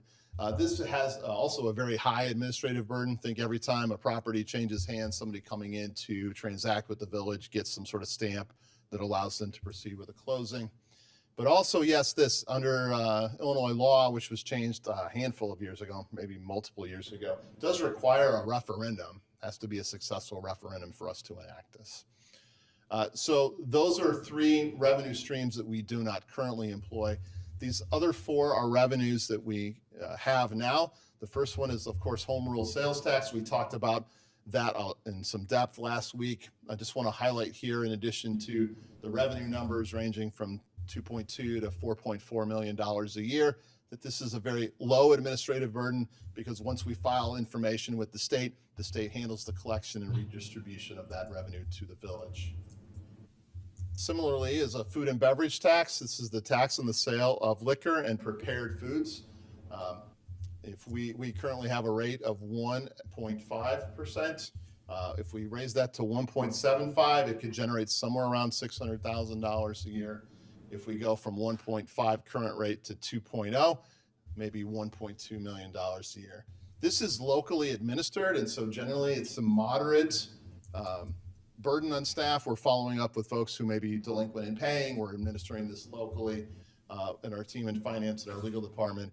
But changing the rate is just a really small incremental change in burden, really just changing the rate, not impactful from the staff workload perspective. Local gasoline tax is a tax from the village of Downers Grove on the purchase of gasoline, diesel, compressed natural gas, liquid natural gas sold or purchased here within our village boundaries. This came up last week. Our current rate is 1.5 cents per gallon. If we were to change that to 2 cents per gallon, that would give us a relatively small amount of increased revenue in the grand scheme of things of about $65,000. This is the same thing as the food and beverage tax. It's already locally administered, but incrementally low impact if we just change the rate. And then, of course, the tried and true property tax levy. I mentioned this last week. This is the only sure revenue that is not based on economic activity in our village. It's a tax on the value of real property. This number, of course, the amount we intend to collect in any given year is at the legislative discretion of this village council. Our current levy is just under $16.9 million a year, used for a variety of expenses, and this is a low burden because this is administered through a broader system of townships and county with money flowing into us. So that is just a really brief overview. There's more information on this in a supplemental report that's published online. What we'd really like to do tonight is facilitate further discussion of potential policies and strategies that the council may choose to use in this long-range plan. The first two are summarized here on the board. The number one is the set of recommendations that appeared in the draft staff report. This is the idea that we would increase the home rule sales tax from its current rate of 1.0 to 1.25 and generate $2.2 million a year. We would use that additional money, in broad strokes, $500,000 a year into the general fund to cover operating expenses, $250,000 a year on a pay-as-you-go cash basis for guiding DG capital projects, $250,000 a year pay-as-you-go for facilities. A big component of this was a $15 million bond issuance with $1.2 million annual debt service payments. They would be used for guiding DG projects and other new capital infrastructure projects. The attributes of this package recommendation is, one, this revenue clearly depends on retail activity. So however retail activity goes in our village, so goes this revenue stream. When you factor in the bond issuance, it locks us into annual payments for 20 years. And we also have a required spend or investment rate from those proceeds. We have to spend that down in 3 years. So on an average, $5 million a year required spend down. It does give us, however, a lot of flexibility in where we use those proceeds. We've worked with the village attorney to write the bond issuance that we could put it wherever our priorities lie in any given year. The second recommendation is basically built on recommendation number one. This was generated by the council last week as an idea. Instead of going from 1 to 1.25, what if the home rule sales tax rate went from 1 to 1.5? Well, that would double the new revenue to $4.4 million.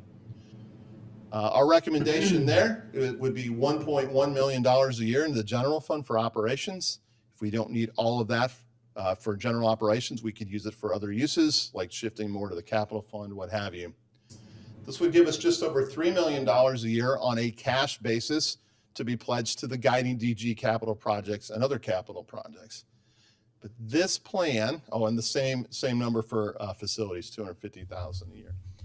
Under this iteration, there's no bond issuance for this portion, right? So it has these attributes. It still depends on the retail activity in our village is the only source of driving this new money.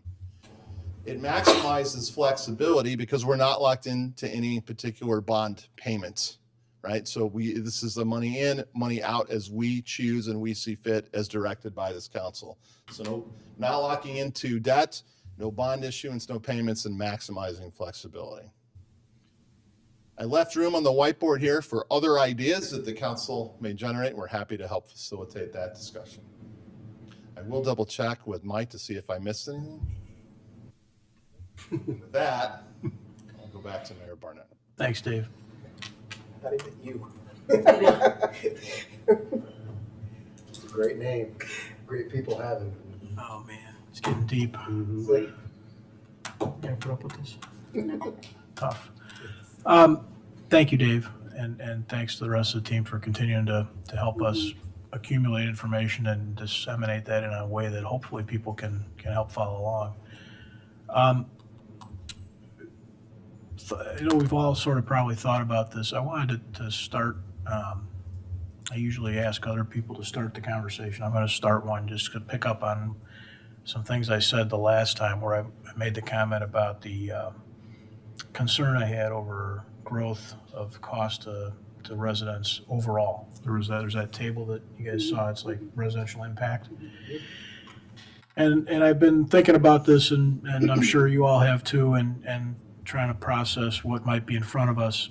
There's also the short history you have with the pension stabilization fund, which provides some softening. But I'm wondering if anybody would have an interest in going through the effort to have staff do some more analysis, more detailed analysis on another option, which is taking that home rule sales tax and using the 1.5. But we've got housing cost challenges, which are kind of independent of this conversation, but something that's on all of our minds, right? And we know we've got, from a demographic standpoint, we've got seniors that want to stay here. We've got others that are trying to figure out how to retire in place. I don't remember when it was, 5, 6, 8 years ago, we lost what had been sort of a staple for a long time, which was the property tax deduction on your income taxes. That's gone now, which kind of further compounds the problem. And then we've got, my data's old, but we have a pretty meaningful number of residents that are in some way limited. They're either on disability, they're Social Security, or maybe they've got a private pension distribution that is not necessarily going to keep up with 6 or 7% a year growth rates, right? Right. So I'm building you a clock because I've been trying to process this, and I just want to get to the end, but I want you to know how I got there. So I had thought about, well, what if we took home rule sales tax, we went to 1.5, we stuck with sort of staff's recommendations on the 1.1 in the general fund, we had 250,000 in facilities, but then we took $750,000 out of that. Instead of $3 million, it'd be like 2.25 for new projects. But we took $750 and put it in what effectively created kind of an endowment type of a spot. The 750 number comes from, if you look at the data that we've got, it's about what the growth rate beyond standard CPI parallels are, right? It's kind of the differential. There's no magic to the number. But here's the thing about that. If you do that, you kind of have to commit to that, because if you took it away at some point, if 5 years or 7 years down the road, you said, we don't want to make that 750 anymore. Well, now you got this big gap you've created that you'd have to cover, right? So another thought was we have this target, and I'm way oversimplifying. I'm glad there's no actuary sitting up here to correct me. But we have this target, 2040, 100% funding. Yeah. And so one thing we could do is we could look at what does that really mean, the cost of that? So it's an estimate, obviously, and it's subject to change, but you can the actuaries will help us run that out. What is the cost and what is the growth rate? So if you peg today at 0, you've got a total amount due over the next, between now and 2040. minus what we're paying right now, right? So you get that growth component. What if we just finance that growth component today? You might find, and this is why I want to ask staff to consider this some more, you might find that that number to service that debt at that point is somewhere very similar to the 750 or the growth component. And what you would do then is you would sort of set that, I don't want to say set it aside, but once we get to that 100% funded, you're really only, your future liabilities are really only the expense rates, right?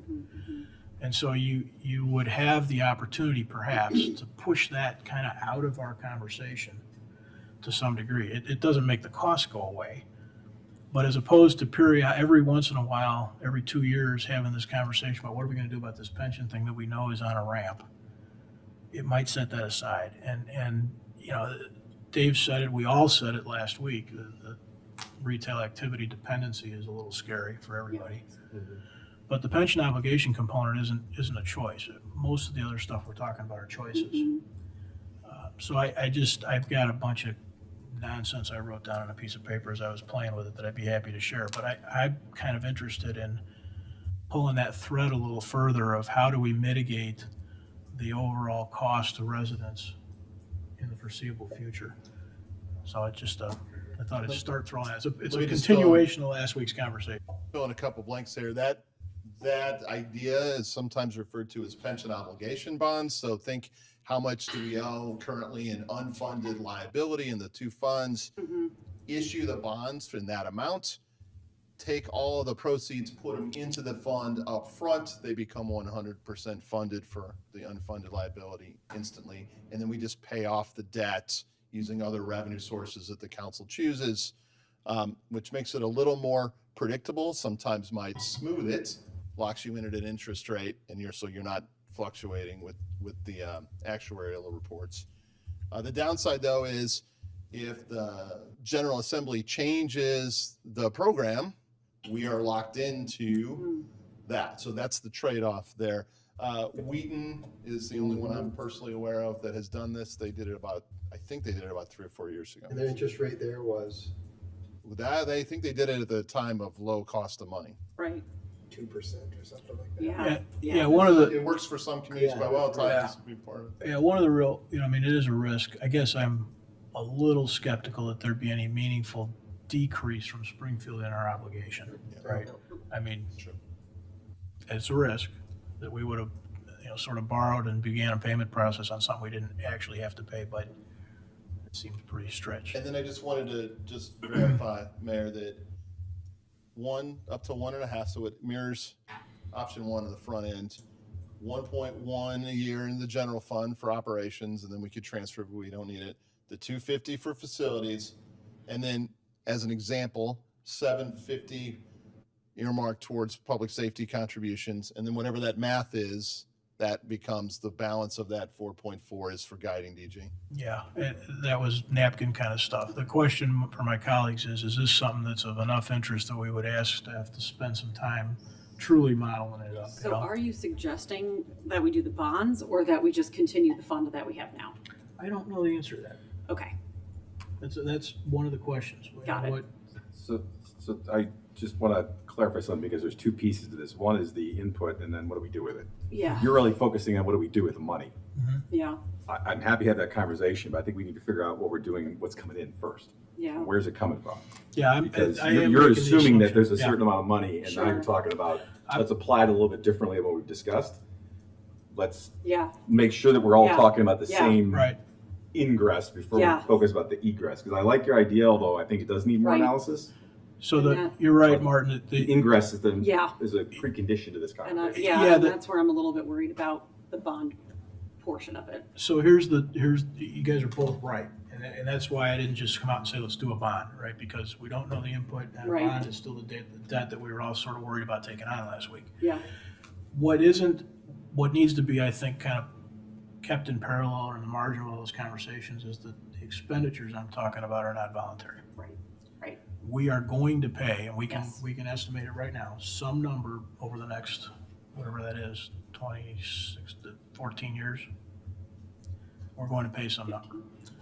And it'll move around as the actuarial tables change and as the fund performance changes, it'll move around a little bit, but that number is going to be an expenditure sitting in front of us, and it's going to drive growth of the cost of living here at a higher rate than probably the other side of that equation for most people is going to be. So that's what's sitting in the back of my head. So this is a way to mitigate that up and down. Yeah. Yeah. Right. Like what we were trying to do with the stabilization Yeah. fund, Yeah. so. And to Leslie's point, stabilization fund would work if we committed to it. Correct. Right, so what I was thinking from, is it okay if I get started kind of Yeah, with all of jump this in. and get to Yeah, that? I should probably let other people go. Go ahead. So, from the sources, I have no interest in doing the vehicle sticker streaming or the real estate transfer tax. For the money that we're getting and the administrative costs, it doesn't make sense to me. Plus, I'm not quite interested in introducing something to residents only when we are talking about trying to mitigate the impact on residents to begin with. So for me, those are all a no as of now. I am actually interested in increasing our home rule sales tax to 1.5 and our food and beverage to 2. To me, when you're talking about increasing those by 0.5%, again, we're really saying 50 cents per $100 spent. That per bill is not a significant percentage, and there again, we are spreading it out to, yes, residents, but also some non-residents who are coming in and enjoying the municipality as well. And especially food and beverage is at least a little bit more discretionary. And that gives us a little bit more buffer and a little bit more space to do some of the things that we're talking about up here. And as talking to some other municipalities, some other council members elsewhere, looking at what some other conversations that folks are having, it appears as though a lot of municipalities are doing kind of the same thing. You know, really trying not to raise the property tax levy too much and put too much of a burden on people's bottom line, and trying to just do really small increases but spread out a little bit further in things like sales tax and food and beverage tax that way. So that would be my preference. And I really would like to avoid issuing bonds if at all possible because of the uncertainty. So, you know, even beyond what we were talking about last week, now we have the potential for entering into war. You know, we saw a lot of escalation today with Iran. So I am very concerned with the idea of issuing bonds in an incredibly volatile year. If things end up kind of calming down and being okay this year, then, you know, we could look into it a year from now for 2027. But I would rather kind of see what we can do in the next year with some of these revenue sources that we have, and hold off on the bond issuance. But I am definitely interested in maintaining our fund, our pension stabilization fund, and saying I would be comfortable committing, you know, a certain number and having staff look into that and saying, you know, we will commit a minimum amount of, you know, X number of dollars, assuming this is what we think in terms of growth will at least make this less painful for folks with the ebbs and the flows over the next, you know, 15 or so years. So that is something that I would be interested in. So I'm going to repeat it back and make sure I got it right on the board. This is a combination. It would be raise the food and beverage tax to 2%, which would generate about 1.2 million in new revenue, and increase the home rule sales tax from its current 1.0 to 1.5, generating about 4.4, which is a total revenue increase of 5.6. One of the key components to this is no bonds. Another key component to this is consideration of using some of this revenue towards required contributions to the public safety pension, part of the exploration we were talking about.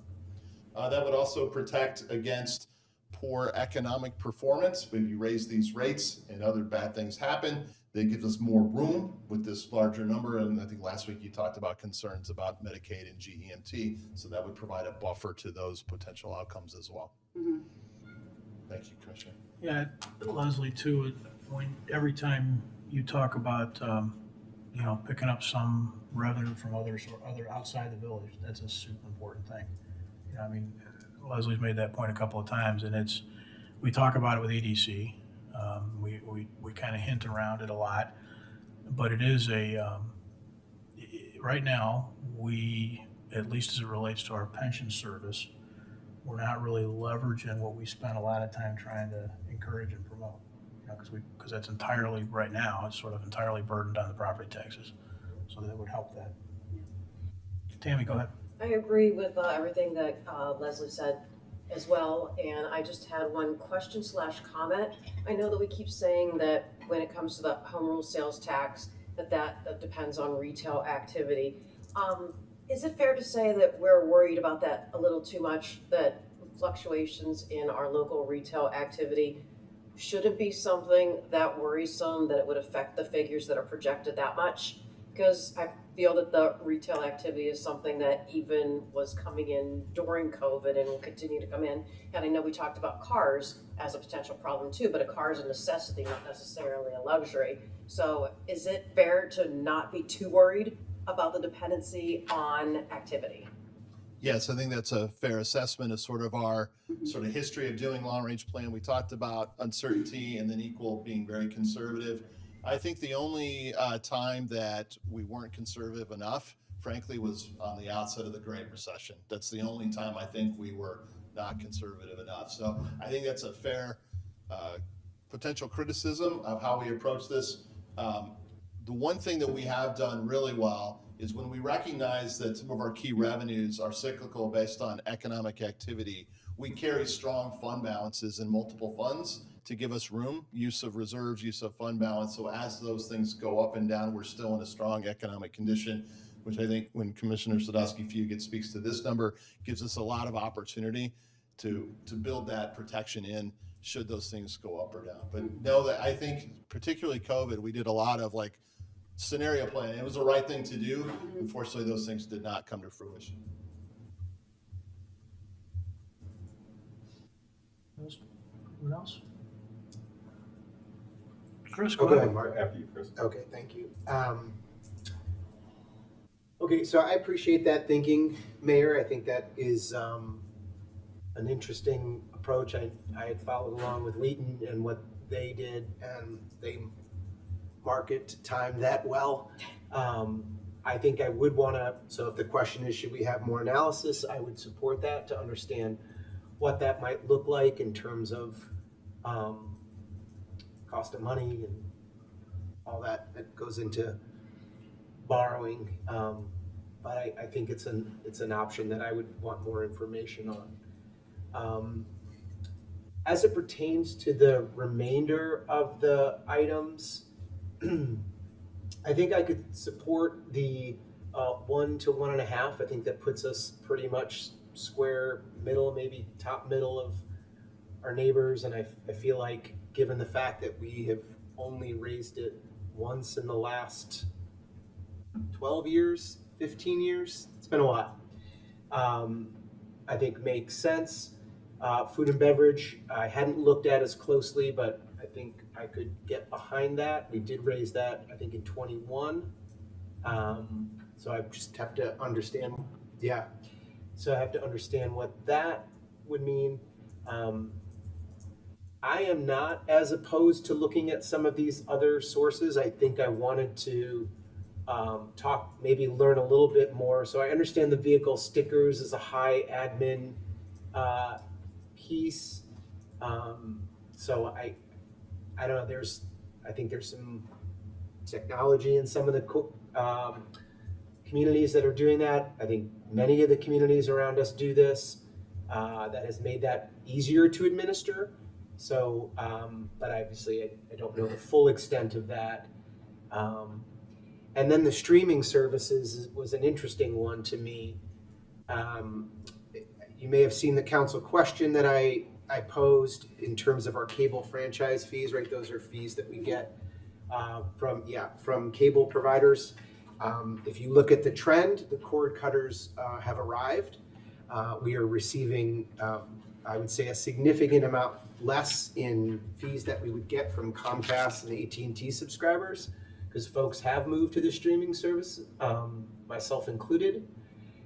So And my understanding was that it was maintained or managed by those services in terms of how those tax payments were made. So the high surprised me, maybe unknown didn't, but the high surprised me. Yeah, I think if it plays out, once you establish those systems, it could switch to low, because I think we are on the same page that Yeah. once you've made the connections with those streaming service providers, then it goes into their billing system and they remit it, much like the cable franchise processes where we just Yeah. check. So, you know, I don't love the idea necessarily of really any additional taxes, but I do think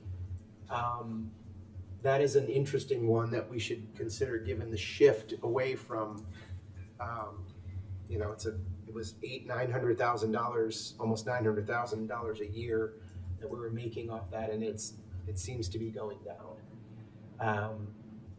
I don't know that I'm crazy about the gasoline tax. I think the state just passed something that increased that. Feels like a kind of a double whammy. And then in terms of the property tax levy, and maybe Martin and Bob, you can talk a little bit about that or share some insight there. I know we haven't really raised that other than for pension for years and years. And I sort of feel like, and I like that, but I sort of feel like at some point we can't keep going to the restaurant, people going to restaurants, and so I think I would be open to understanding how we might look at that in a way that's a bit more calculated or systematic. I think the EAV numbers that we've seen in town, the value of our properties as homeowners and property owners has gradually and in some ways steadily and in some ways has gone up significantly over the last 10, 15 years. Is what we do as a village feeding into that, the decisions we make and the services we provide? And should we be thinking about the levy not so, well, maybe tying it to EAV in a way that is transparent and it goes along with the value that we're creating? So a percentage on that. I haven't really thought that all the way through, but that's just an idea. I feel like EAV is something that we don't talk about that much, or at least, it's annual report kind of stuff, but I feel it's been, we've had good growth in it. And how do we maybe use that or others, and this is where I might look to you guys who've been here much longer, to help, for lack of a better word, sort of justify why that levy may go up, or a dollar amount that we might want to add to that. So again, I think I already said I'm open to the discussion on the bonds for the pension commitment or obligation, I should say. The concepts that Commissioner Gilmartin was talking about here, some towns call it go all the way to a flat, or a steady rate, so that you try to match the levy increase with the EAV increase and results in a rate that remains the same. Some towns have used a phrase called capture some growth, which is not exactly trying to maintain that predictable rate, but capture systemically and transparently a portion thereof on a predictable manner for budgeting. So some towns have employed those in the past. I want to go back to the vehicle stickers too, because I had some notes that I forgot about. I think there are some advantages or some additional benefits you get from a stickering program. One is certainly an up-to-date database of local plates. I think that would be important. Amber alerts, those types of things play into that. I think there's also a sustainability play here. So there are municipalities who offer free stickers for EVs, that type of stuff, where you're encouraging ownership of that, zero emission kind of thing. So it's not just about tagging the car, but it could actually support some of our other initiatives. And yeah, I guess the real estate tax one is an interesting one to me, because in my looking at that, that's pretty common, right? We might be more of an outlier than you might think in there. And I know that takes a referendum, but I don't know. I think I would be open to that discussion, just given the fact that it's seems to be pretty pervasive in other towns. We will try to get some information. You totally agree. Yeah. It's a lot Yeah, of different yeah. places. We're gonna try to see if any town has actually done one successfully since the they launched referendum. it. So we're gonna do a little bit of research Yeah, on that. that's an uphill battle, I'm sure, but.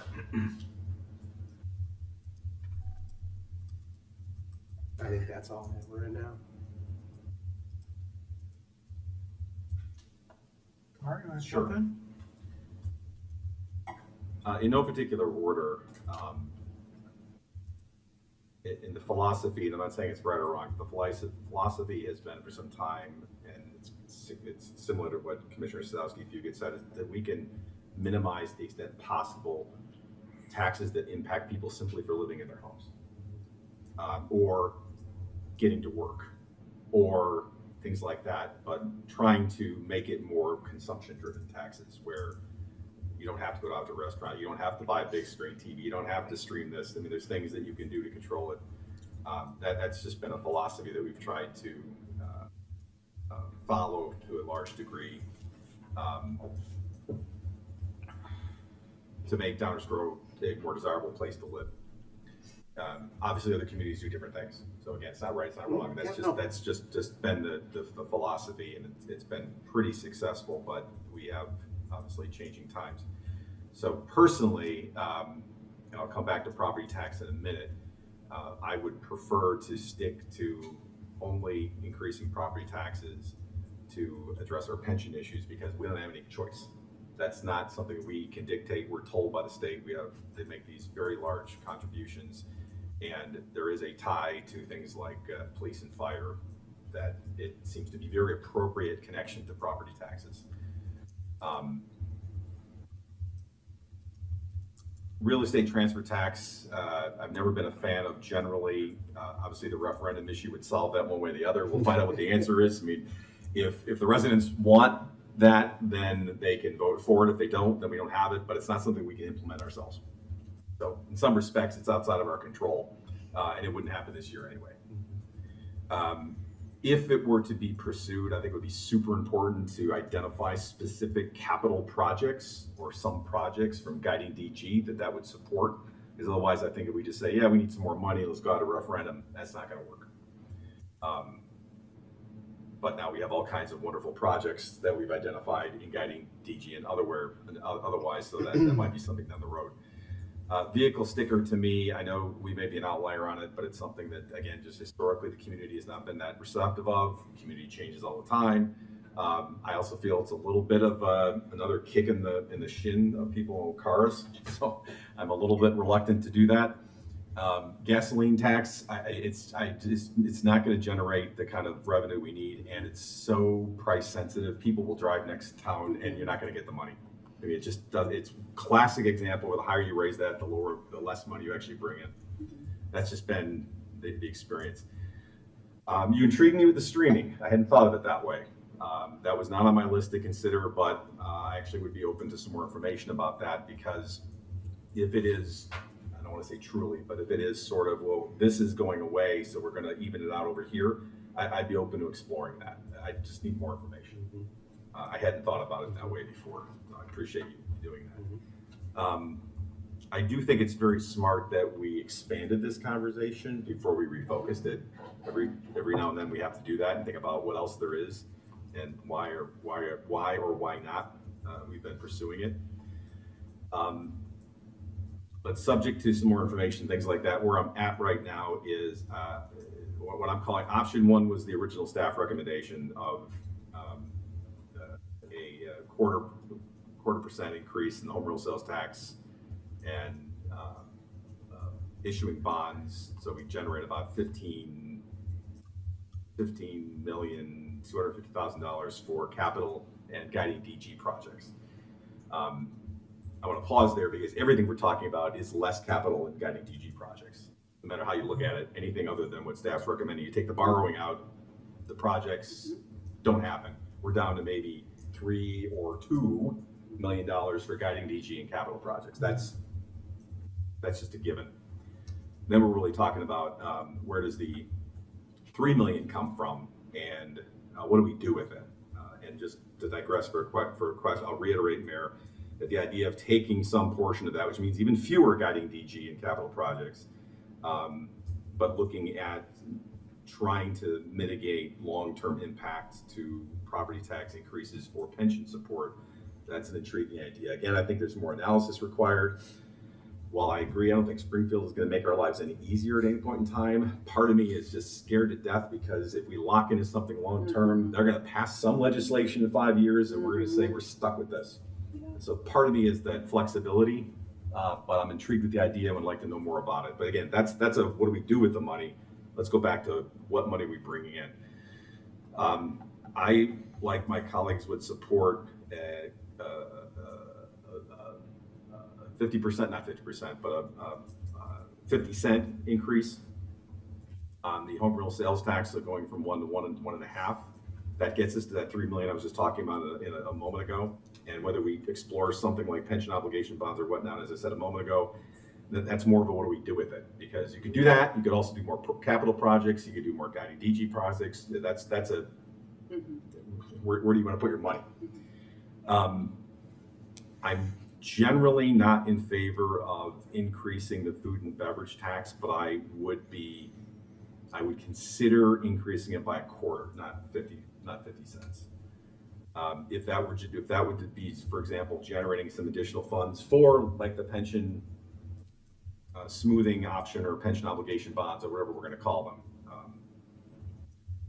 That would be, to me, a very specific purpose for doing that. I'm a little reluctant to go to 2, though, just given what's going on around us. I know that others are increasing it, but I'm still a little concerned about going to 2. And also recognize that that's probably as economy risky as the home real sales tax, because the home real sales tax is going to go down. People are not going to go out to restaurants as much. So while we are broadening our base a little bit, I think both of those are very susceptible to economic conditions. But that just means that we have less money coming in, so all the more reason not to borrow, and all the more reason that we may end up doing fewer guiding DG and additional capital projects. But that's a very classic, see what happens.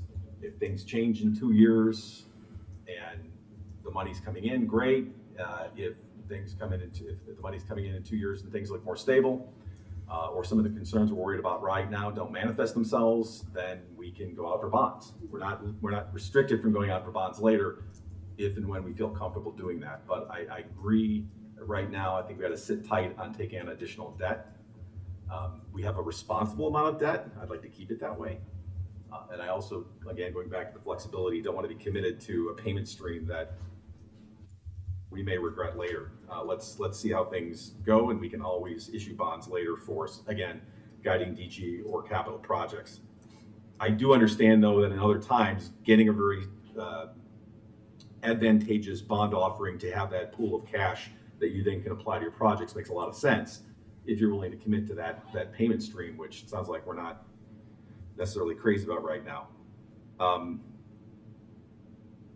Going back to property taxes. If there were an increase in property taxes, and as I said, I'm not generally in favor of that for the reasons mentioned, but if it was going to happen, I would want it to be very project specific or very program specific. And what are we raising the property taxes for? With pension obligations, that's a real simple one to explain. We're required to put in all this money. It supports your basic municipal services. That makes sense to have that on property taxes, and we can't control the amount. We can't say we don't want to pay it. If we have identified capital projects or guiding DG projects that we want to say to the residents, hey, if you are okay paying whatever it is amount more in property taxes, because you will receive as a community this which will be in many respects, not exclusively, but largely a benefit to the residents of Downers Grove, I could get my head wrapped around that. And obviously I'm not prepared to have that conversation about what that is right now, but that would be the concept. I think I'll pause there. I want to just touch on one more concept, and I don't want to speak for necessarily councils before, but kind of in response to your question.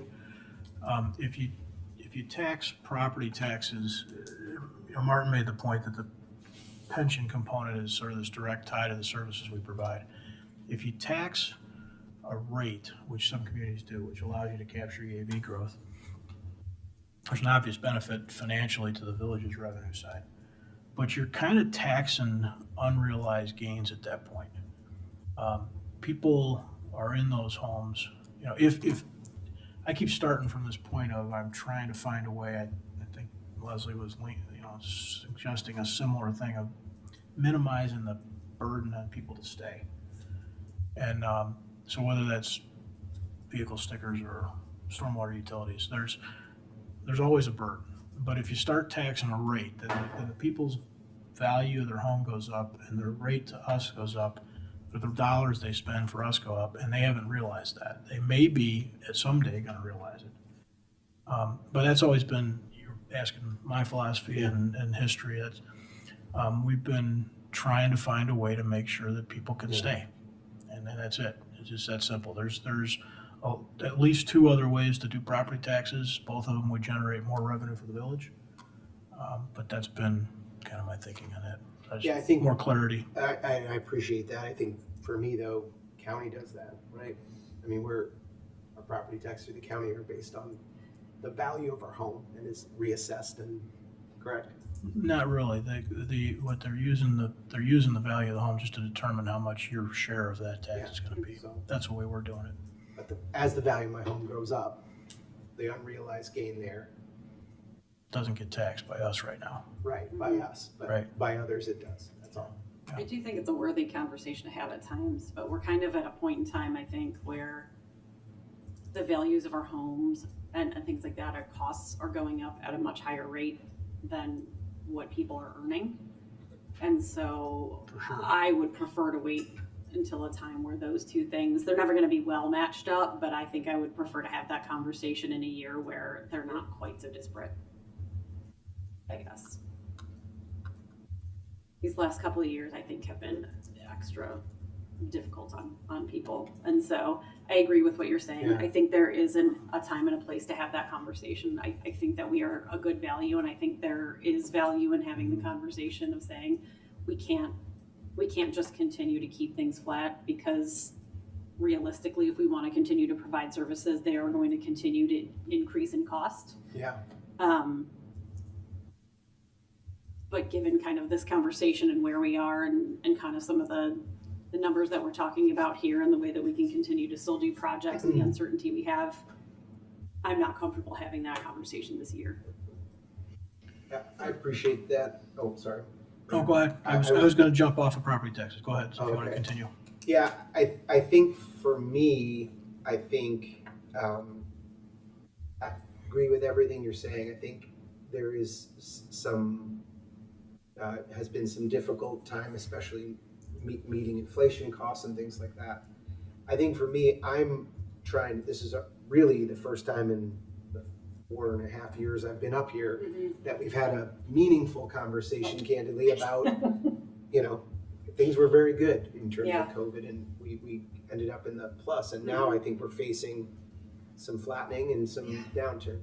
So I think for me, it's not just about what we need to do immediately, but also about trying to understand how do we smooth the ebbs and flows in a way that is a little more predictable, and isn't, as Martin said, based solely on just discretionary spending. Because I can imagine in 2008, 2009, when all that discretionary spending went,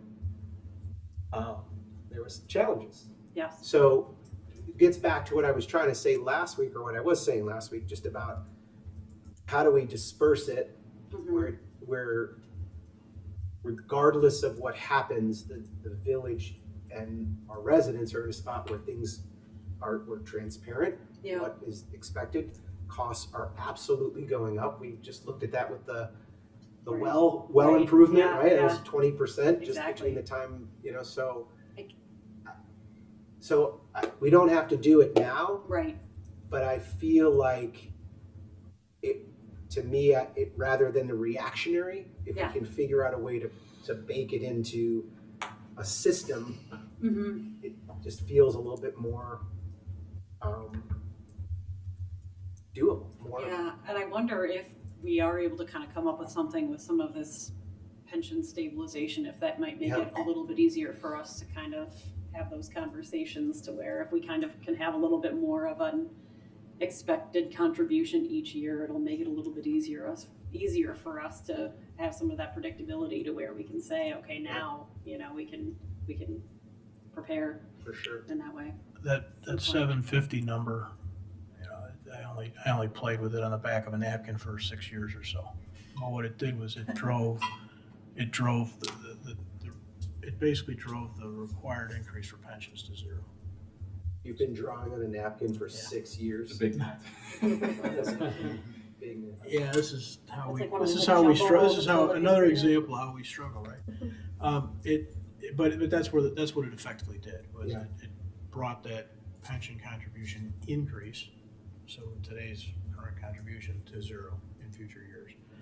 And so that would free up room for those kinds of conversations. Yeah. Right now, what we're doing is we're saying to people, because of this pension thing, you're gonna pay 7% more next year, lump it. And it does get in the way of those Yeah. kinds of conversations. It's no small thing. Yeah. To tell people that you're gonna increase their cost to stay in their house back. Mike? Mayor, when I brought up the idea of the capture on the EAV at our last meeting, I just want to be clear that I was looking at that as an option, maybe in lieu of doing some of these other things. I would want to know more about the pension obligation bond sort of idea, seeing how the math works out on that. And then when we talk about capturing EAV, I don't know what kind of money do we think that generates? And how does that compare to what we're talking about right now? Is it nothing? Is it way more than what we're really needing? Because I think it is appropriate to have some conversation about the output on all this, as opposed to just looking at the input right now, what we're aiming for. I just want to start with the input. Got it, understood. But my understanding is that the reason we're looking to do this is because we have some guiding DG things we want to accomplish, right? And we have some facilities that need to be taken care of, and that we have, some concern about budget going forward, particularly with pensions. And so I'm very reluctant to think about increasing debt, so issuing more bonds. I'm really kind of dialed in on maintaining the AAA bond rating, and the fact that if we use this ability that we have now, it's taking it off the table for something else that might come up. So I don't want to go there unless we really need to. And I'm also wondering if the library were to go and decide to do something with bonding, wouldn't that also eat into our AAA rating as well? And so maybe I don't know what's on the table for them in the next several years, but it seems like maybe there ought to be some coordination there in terms of that thinking and how it would impact any conversation we have over doing additional bonding. The streaming versus the kind of, so would you see us enact, if we were gonna enact a new revenue stream, I'd want to eliminate something else that we're doing. As opposed to creating yet another thing that could grow over time. I don't trust government. I'm sitting here, so well, what can I say? I'm not going to be here forever. So I'm a little leery about introducing a brand new stream, but it's completely appropriate for us to be talking about this right now. And the streaming thing is intriguing to me from the standpoint that we have on the cable side of things, right, a diminishing. Yeah, it's an offset. Right, so I'd probably be looking at, well, maybe this is that instead of going forward. Yeah. Mike, can you clarify that? I think that's what Martin was saying, right, wasn't it? Yeah, say if it's an offset, we're losing something, Yeah. so let's generate that to basically With what the- we had. Yeah. That was a different way of looking at it than I had thought about it earlier. Yeah.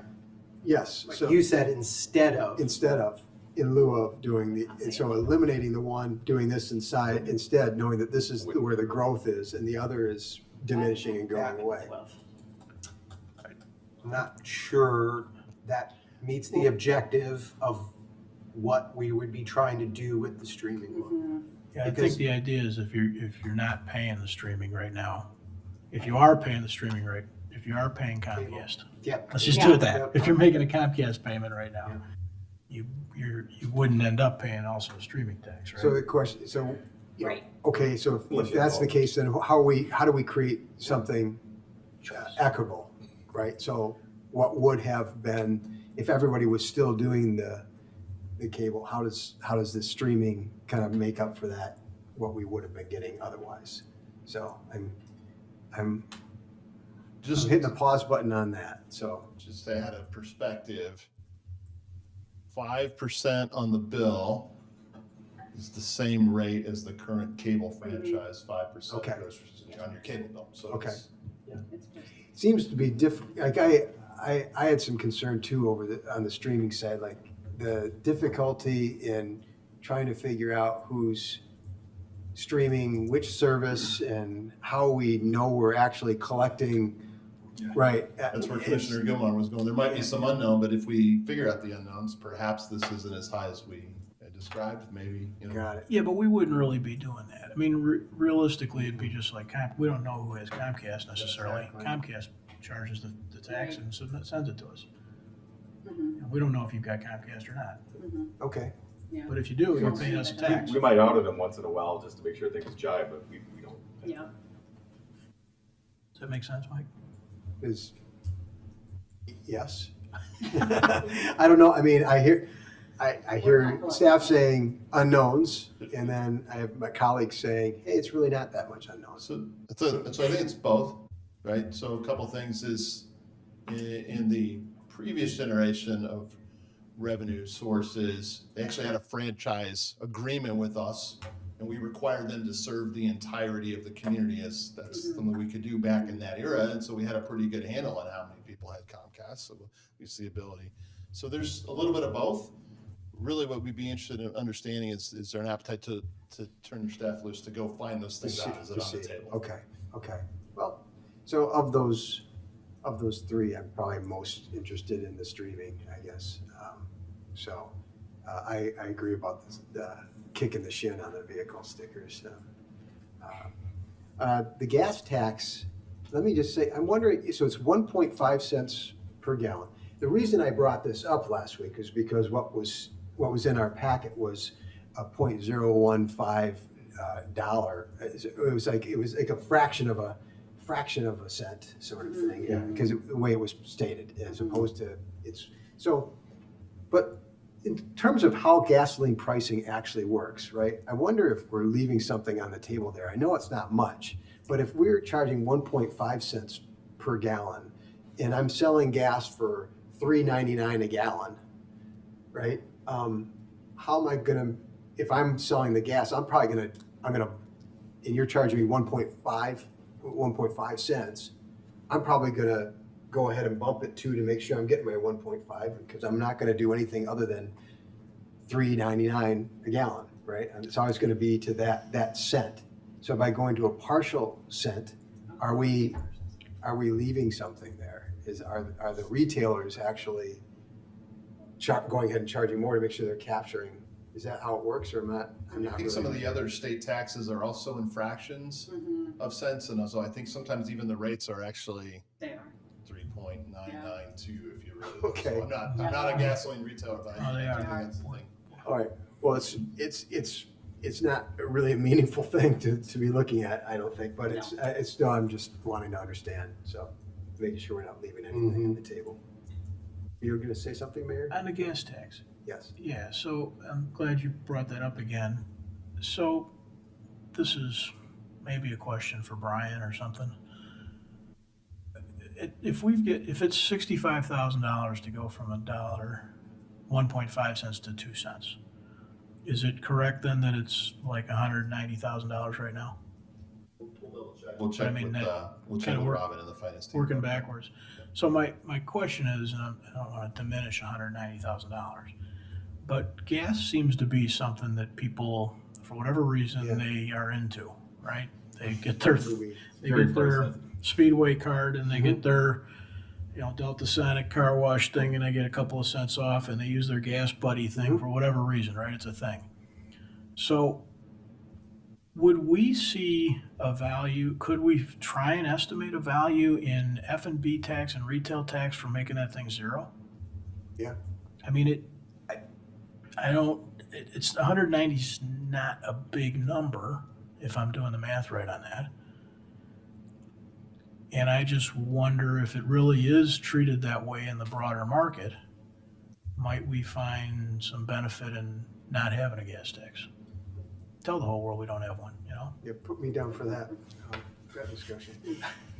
As the owner of a gas guzzler, I appreciate that. Just make sure you buy candy bars and a six-pack Oh, while you're there. yes, body built by candy bars. Yeah. Me personally, I'm not real interested in local gas tax, although this is interesting about using it almost as a replacement or getting rid of it. Same with the vehicle stickers. Property taxes, I'm less inclined to do anything with because I think that hits a lot of our vulnerable residents. It's something I deal with on a daily basis. In all of the closings I do, everyone talks about Downers Grove and the real estate tax bill and the quality of the village you're getting with the real estate tax bill. And also in current times, we've already had 2 referendums in the past 6 years, 5 years, Mike? I wouldn't know. Yes. So, but I do find Martin's stuff, I'm more interested in talking about it with your idea of if we're going to do it, it's going to be attached to something specific. And smoothing the curve with the pensions, I think, is worth the conversation.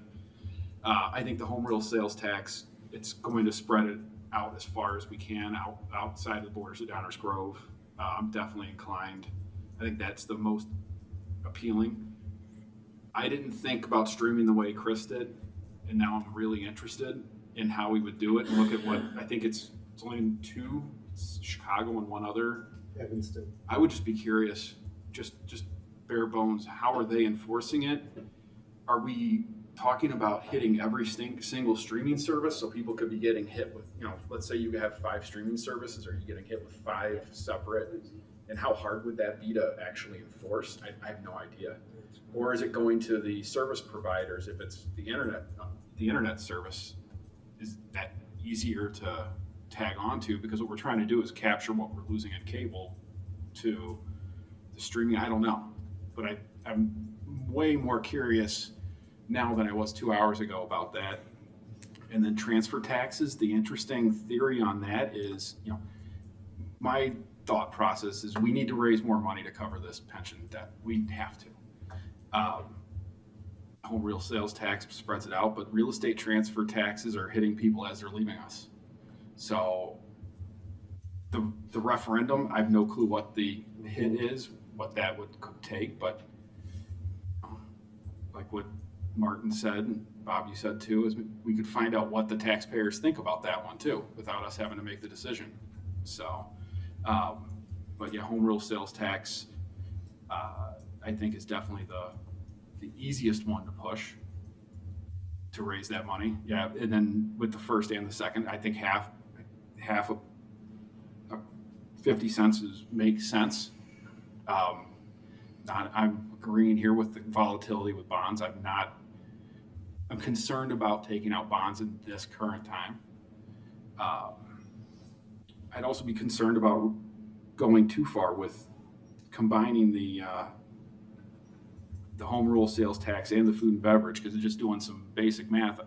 You know, would we be shooting ourselves in the foot if we shoot past our neighbors and combine them and go, you know, significantly further than anyone else has? And I'd like some advice from the village if we go, hey, we're going to push both, and now we're going from combined 250 to 350 or 375 or whatever we're talking about. Is that also going to create a pushback that's going to actually cause us to not bring in the money we thought it was going to bring in the first place?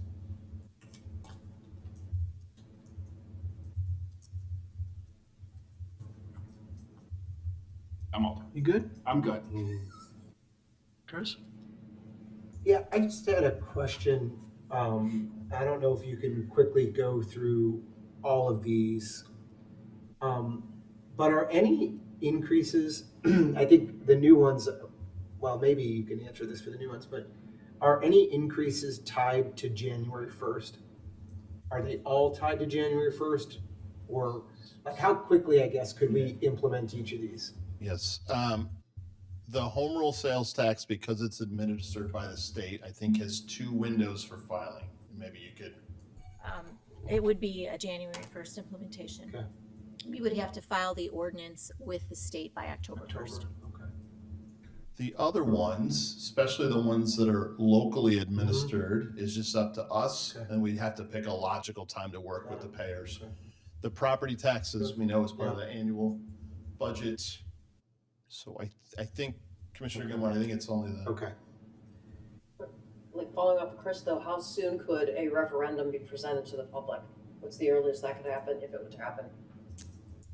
I believe the next available election is spring of 26? Yeah, the primary. Yeah, the primary, March of 2026.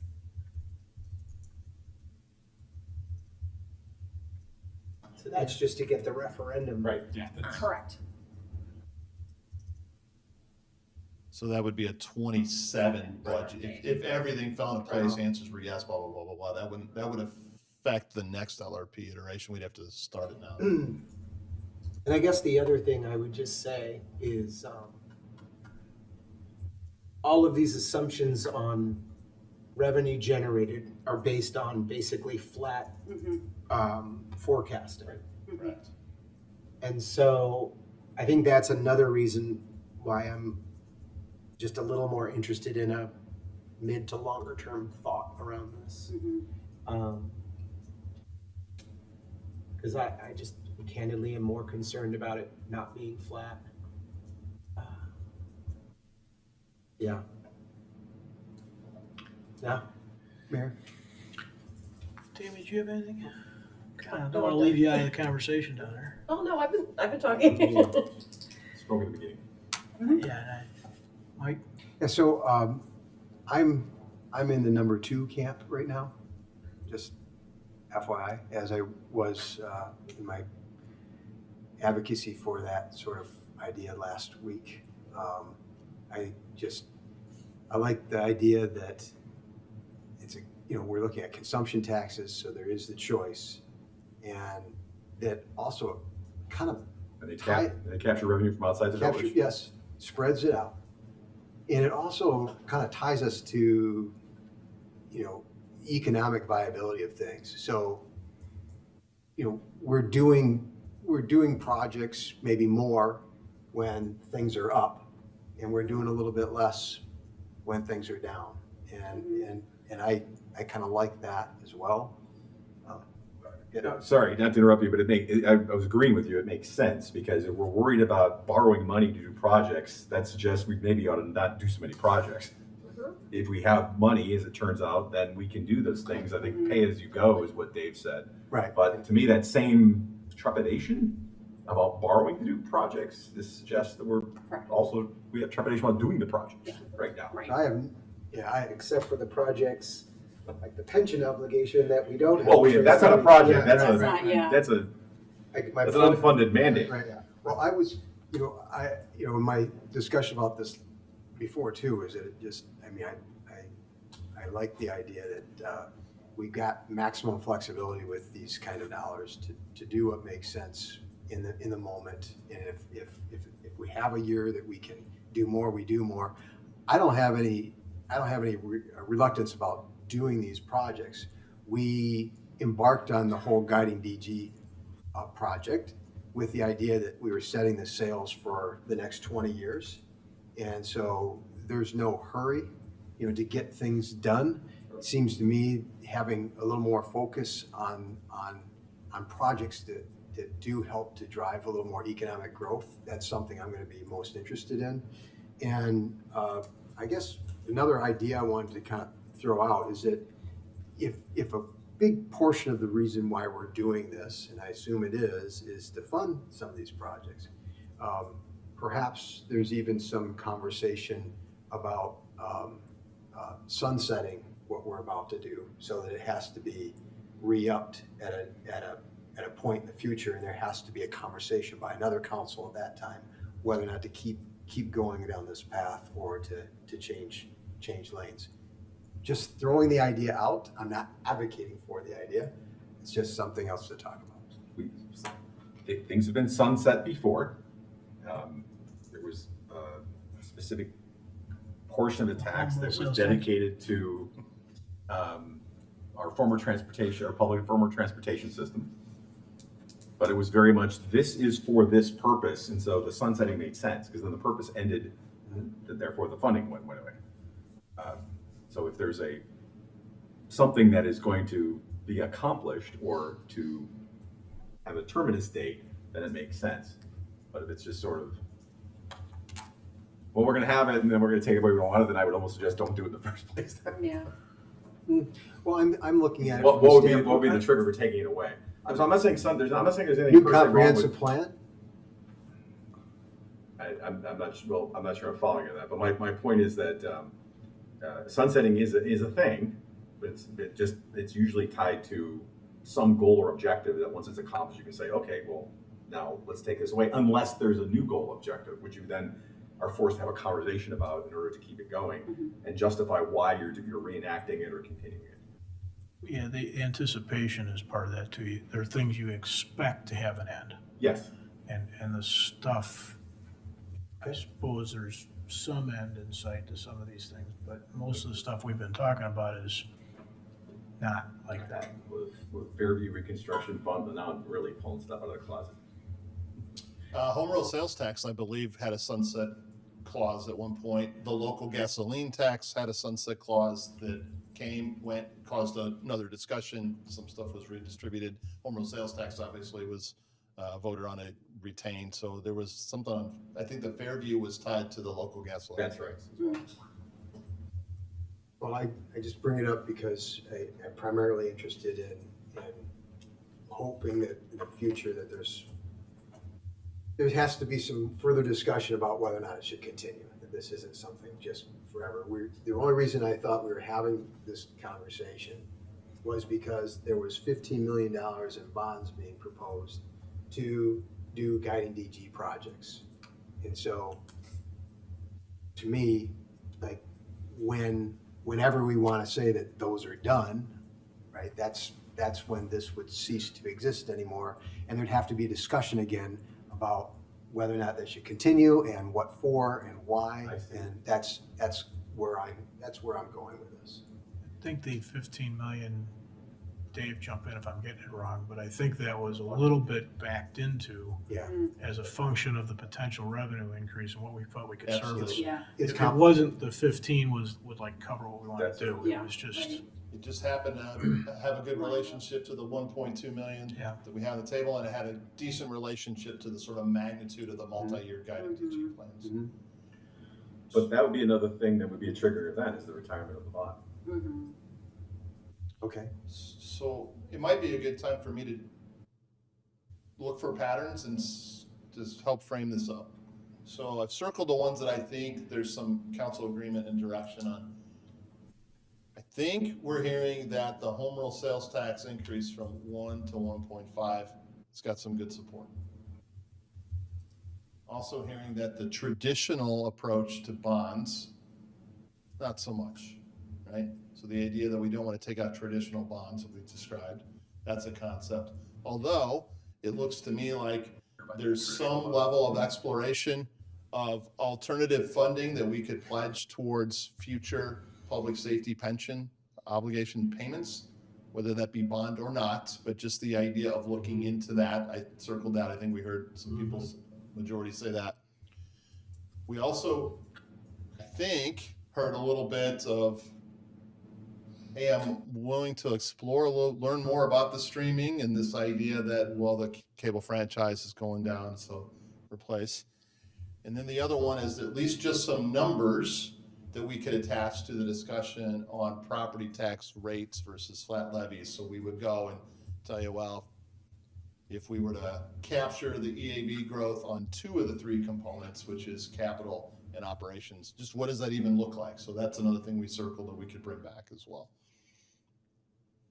And that would be both revenue and impact upon, yes.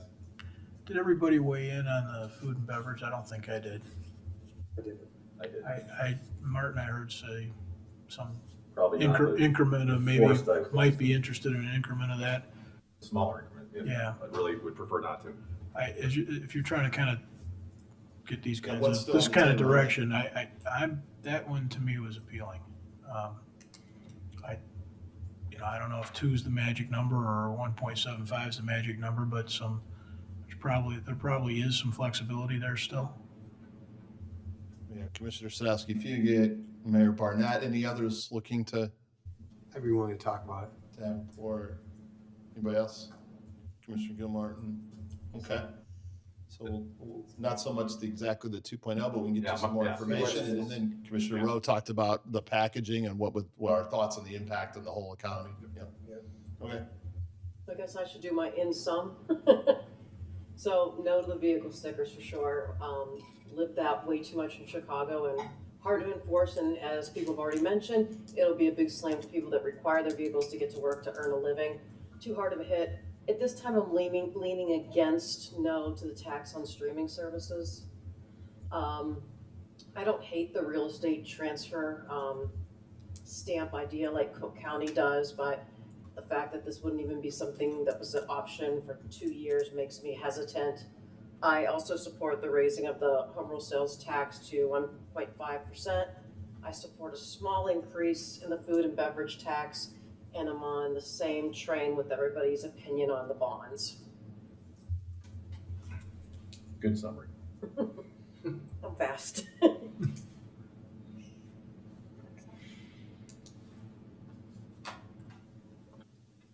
You feel like you got some good direction for next steps? I always say yes, and then I look over to the table to make sure that Mike and Enzo are also saying yes. Yep, we got some homework and we can bring it back for further discussion. Okay. Thank you. I'll, as we normally do, we'll take some input if there is any from those that are here in the audience tonight. Before that happens, I want to remind everybody that's here and everybody that's watching to continue to follow this. I mean, I think, what you've seen and heard both last week and this week, and you've seen in the documents provided online, is that there is no direction sorted out yet, and there is a very serious consideration by everybody up here. You have 7 versions of exactly where the pressure points are, but there's nobody sitting up here pretending like they're not paying attention or pretending like they don't care. It's a pretty thoughtful thing, so I hope people recognize that and continue to stay engaged with it. So, anybody got any comments on this conversation? Please. Always got a comment, don't I? Okay, a couple of things. Firstly, I'm very happy to hear that you're not going down the bond issuance right now. Like today, the bond market was up, 10-year closed at 4.37%, 30-year was at 4.86%, and economists are predicting that in the next few months, a 30-year is going to go over 5%. So now's not a good time to borrow money, to issue a bond. The cost of getting money is too high. Another comment is, can we revisit a cannabis dispensary licensing? In 2024, Naperville received $236,629 in tax revenue from cannabis sales. They're able to levy a 3% sales tax on cannabis products. I don't partake, but I'm just looking at this from a revenue perspective.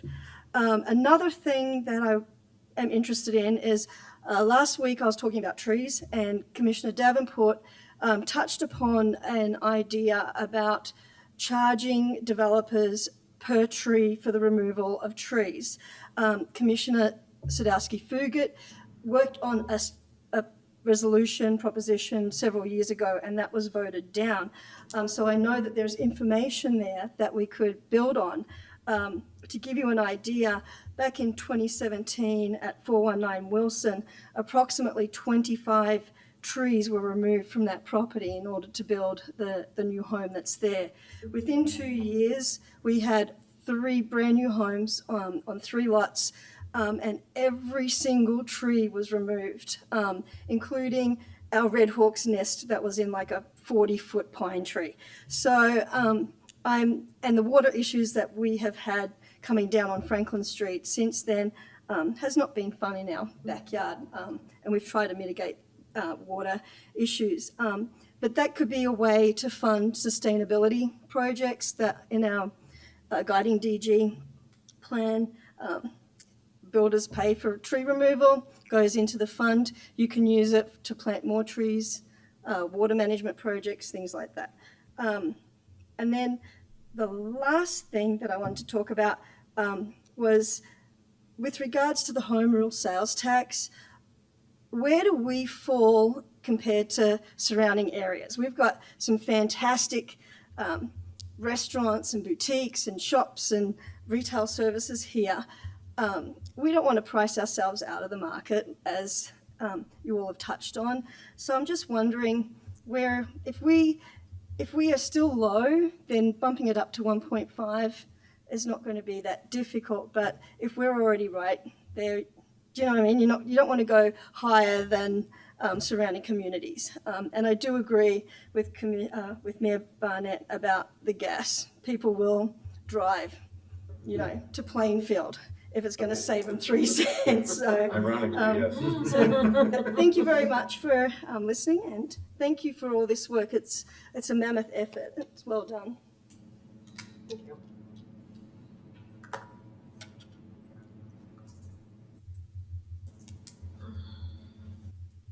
Point of information on the real estate transfer taxes and Mr. Tully's comments to keep people here.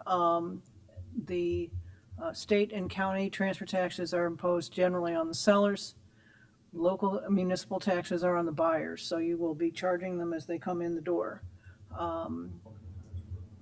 It's a one-time hit for everybody, so maybe it's not so bad, but it's not going to be an incentive for people to come as opposed to staying here.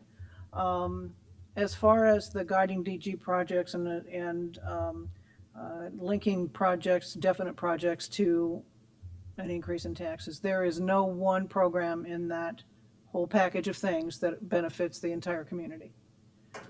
Most of them benefit a handful of people, or a very small percentage of the people in this community.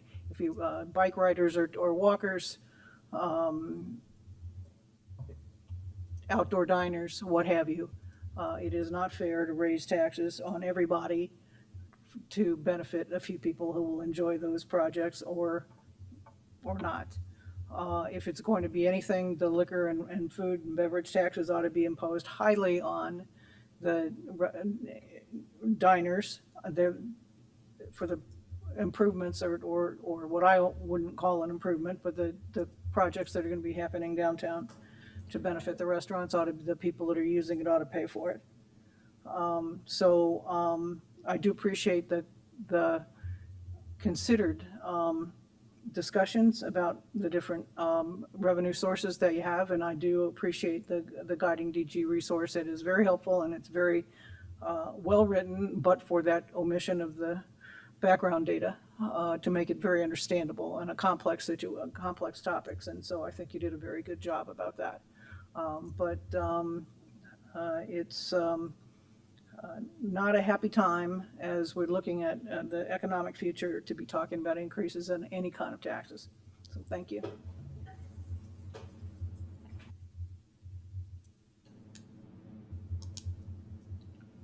Okay, two kind of parting comments here. One, if you have a chance to look into the LRP Report 1 supplement, which is available online, that has a list of 28 local communities and their sales tax rate and their food and beverage tax rate, so you get some sense of where we stand there. And then just lastly, there's never a good time to be raising any revenues. But your village is I'm making this up. Somebody will get mad at me for making this up, but we're 60 to 70% payroll because we're a service organization. And the simple fact is that whether it's from the state or it's just the reality of being an employer, to do that same work next year is going to cost more money. There's others like the state of Illinois that make it harder and more. But that's kind of the reality. The reality is we have to find ways to find growth that supports that work. That is just plain it. All these things we talk about are a little bit on the margins, and I don't want to diminish anything, but we're talking about tens of millions over the next 15 years. So when I made the comment about $190,000 in gas tax, for example, being kind of de minimis, it's because it's through that lens. So these are very real issues that are, to Chris's point, longer term than just 2 years. And they're also really big dollars, but they're not really, somebody can point to something discretionary. We bought new signs, right? So I suppose we didn't have to do that, but that's not the money. The money is the fact that 300 plus people serve you every single day. That's where the real money is. So just keep that in mind. Any other comments from the council? Dave, you guys got anything else? That concludes the manager's report tonight, Mayor. All right, thank you. Dispensaries in 2020. Sorry? Were dispensaries legalized in 2020? They were. All right, so next is item 10 on our agenda, our published agenda is council member reports. If you follow these meetings, it's an opportunity for council members to report out on other things that they think folks ought to hear about and know about, goings on, activities in town or groups they're working with. So start to my right. Mike. Thank you, Mayor. First, just thank you for your closing comments there. It really helps to frame everything in a very sober way. So appreciate that. And secondly, there's something going on here in town in a couple of days. Rotary Grove Fest, maybe you've heard of it. Yeah, so Thursday, come out. I hope I see everybody there. It should be a great time, and might be a little warm, but grab something cool to drink and stand in the shade, and you'll be fine. So looking forward to a happy, exciting, and safe event. So thank you. Rob. Rotary Fest, on Sunday, we've got a social services booth set up. And we have people from council, I believe, popping in if we don't all melt. So just tagging on to the exciting weekend. Leslie. Got a few things. First, I do want to acknowledge that there was an act of political violence over the weekend, and I want to acknowledge my condolences to the Minnesota State Legislature, and it really is something that I think we all have to be concerned with. I know I've spoken up here at length about some of the hateful and hate and incivility that really has taken over our discourse, and I really do think it is something that we are all responsible for, and we all need to do a better job of modeling better behavior. So I really encourage everyone to kind of think about how we can all be a part of the solution of having a little bit better tomorrow. I also want to acknowledge an organization that I just learned of. I went to a presentation last week from an organization for Pride Month called Trans Upfront Illinois. And they are a donation-based organization that works throughout the whole state. And they help anyone from an individual who is facing discrimination in a school or in any other area, or somebody who needs help navigating the legal system, to organizations that just want a training on how to be better advocates or how to be better allies and support folks in their systems. So if you want more information, you can go to transupfrontil.com and learn more. They really do help anyone and everyone that they can. It was a really lovely conversation. They meet people where they are and really made it a very comfortable conversation. At first, nobody wanted to ask a question, and then once the first person raised their hand, the floodgates opened. There was no question that they were afraid to answer or made anyone feel bad about, and it was an incredibly welcoming space. So I highly recommend looking into the organization if it's something that you think either you would be interested in volunteering with or just learning more about. Next, I do want to acknowledge that Juneteenth is coming up, so hoping that everyone has a meaningful Juneteenth. It's important to remember that it is short for June 19th, which marks the day when federal troops arrived in Galveston, Texas in 1865 to ensure that all enslaved people were freed a full 2.5 years after the signing of the Emancipation Proclamation. Many credit the Emancipation Proclamation, of course, as the end of slavery, but it's really Juneteenth that honors the end in the United States. It's considered the longest running African American holiday and really should be given more respect to those of us who are not African American. So let us honor a moment in our history which was long overdue. Let us get uncomfortable and explore our own biases and how we white Americans have had a leg up since this country's inception. Let us advocate for more equitable ordinances and policies, both locally and federally. And at minimum, let us each choose one thing we can do, whether we read a book, take a course online, watch a documentary, join a civil rights organization, or any other activity to engage ourselves in that discomfort so we can take one step closer to achieving that freedom and equality for all. And then I just want to mention one more thing, that the Grow Foundation golf outing is going to be on September 6th. We are having a meeting tomorrow and likely we'll be seeing some solicitation letters for sponsors and prizes. So if you are a business in town, you'll probably be seeing those come out soon. And right after that, we will probably be sending out the information so that you can sign up for your foursome. That is all I have. Thank you, Mayor. Thank you. Tammy. I didn't have anything at first until Kylie reminded me of an article I read today that is kind of a hopeful one, and that Las Vegas has realized that it has a terrible heat problem, obviously, and it's going to continue to get worse, but they have realized that trees help solve that. And so they've just passed some sort of ordinance or resolution that they are going to actually plant trees in the city of Las Vegas. So a little good earth news, maybe. Chris. Thank you, Mayor. I didn't actually have anything prepared, but I just wanted to thank the balance of the council for the discussion tonight. We have some uncertain times ahead, and I appreciate all of you and your insight on these things and the thought that is put into it. Looking forward to finding some solutions. Thank you, Mayor. Thank you. Martin. Thank you, Mayor. Just to put a finer point on what you shared in response to resident comment about where can we find a municipal revenue comparison, it is the long-range plan supplemental report number 1 at page 5 is the chart you're looking for.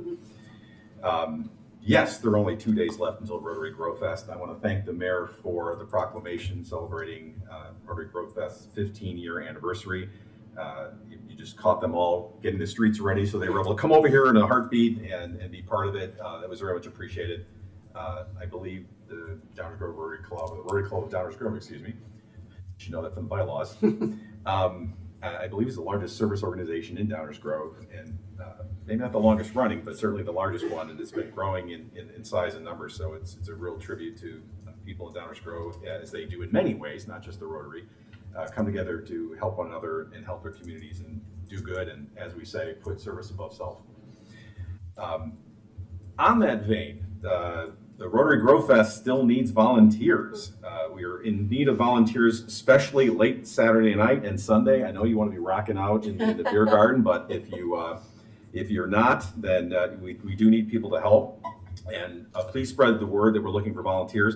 The important thing is that by volunteering, you designate a local organization, not-for-profit or charity that you can work for, and then your time generates into credit for your organization, and then funds are given to those organizations later, such as, I don't know, Hope's Front Door, for example, or it could be the Grow Foundation, or it could be a number of different organizations. So if you're looking to help your own not-for-profit or local charity, you can do that. And here's the good news, is that there used to be a $1,000 cap on that, but that cap has been lifted. So you get a bunch of people out to volunteer at Rotary Grow Fest on Saturday night, Sunday night, and you can generate real cash for your local not-for-profit or charity. So it's not too late. Come on out. What's that? Have a good time doing it. Have a fantastic time doing it. It might be It's cooler. right. It might be a bit warm, but more importantly, no rain. So that's all I have, Mayor. Thank you. Thank you. Is there a motion to adjourn? I move to adjourn. Second. All those in favor say aye. Aye. Opposed? We are adjourned. Thank you all and good night.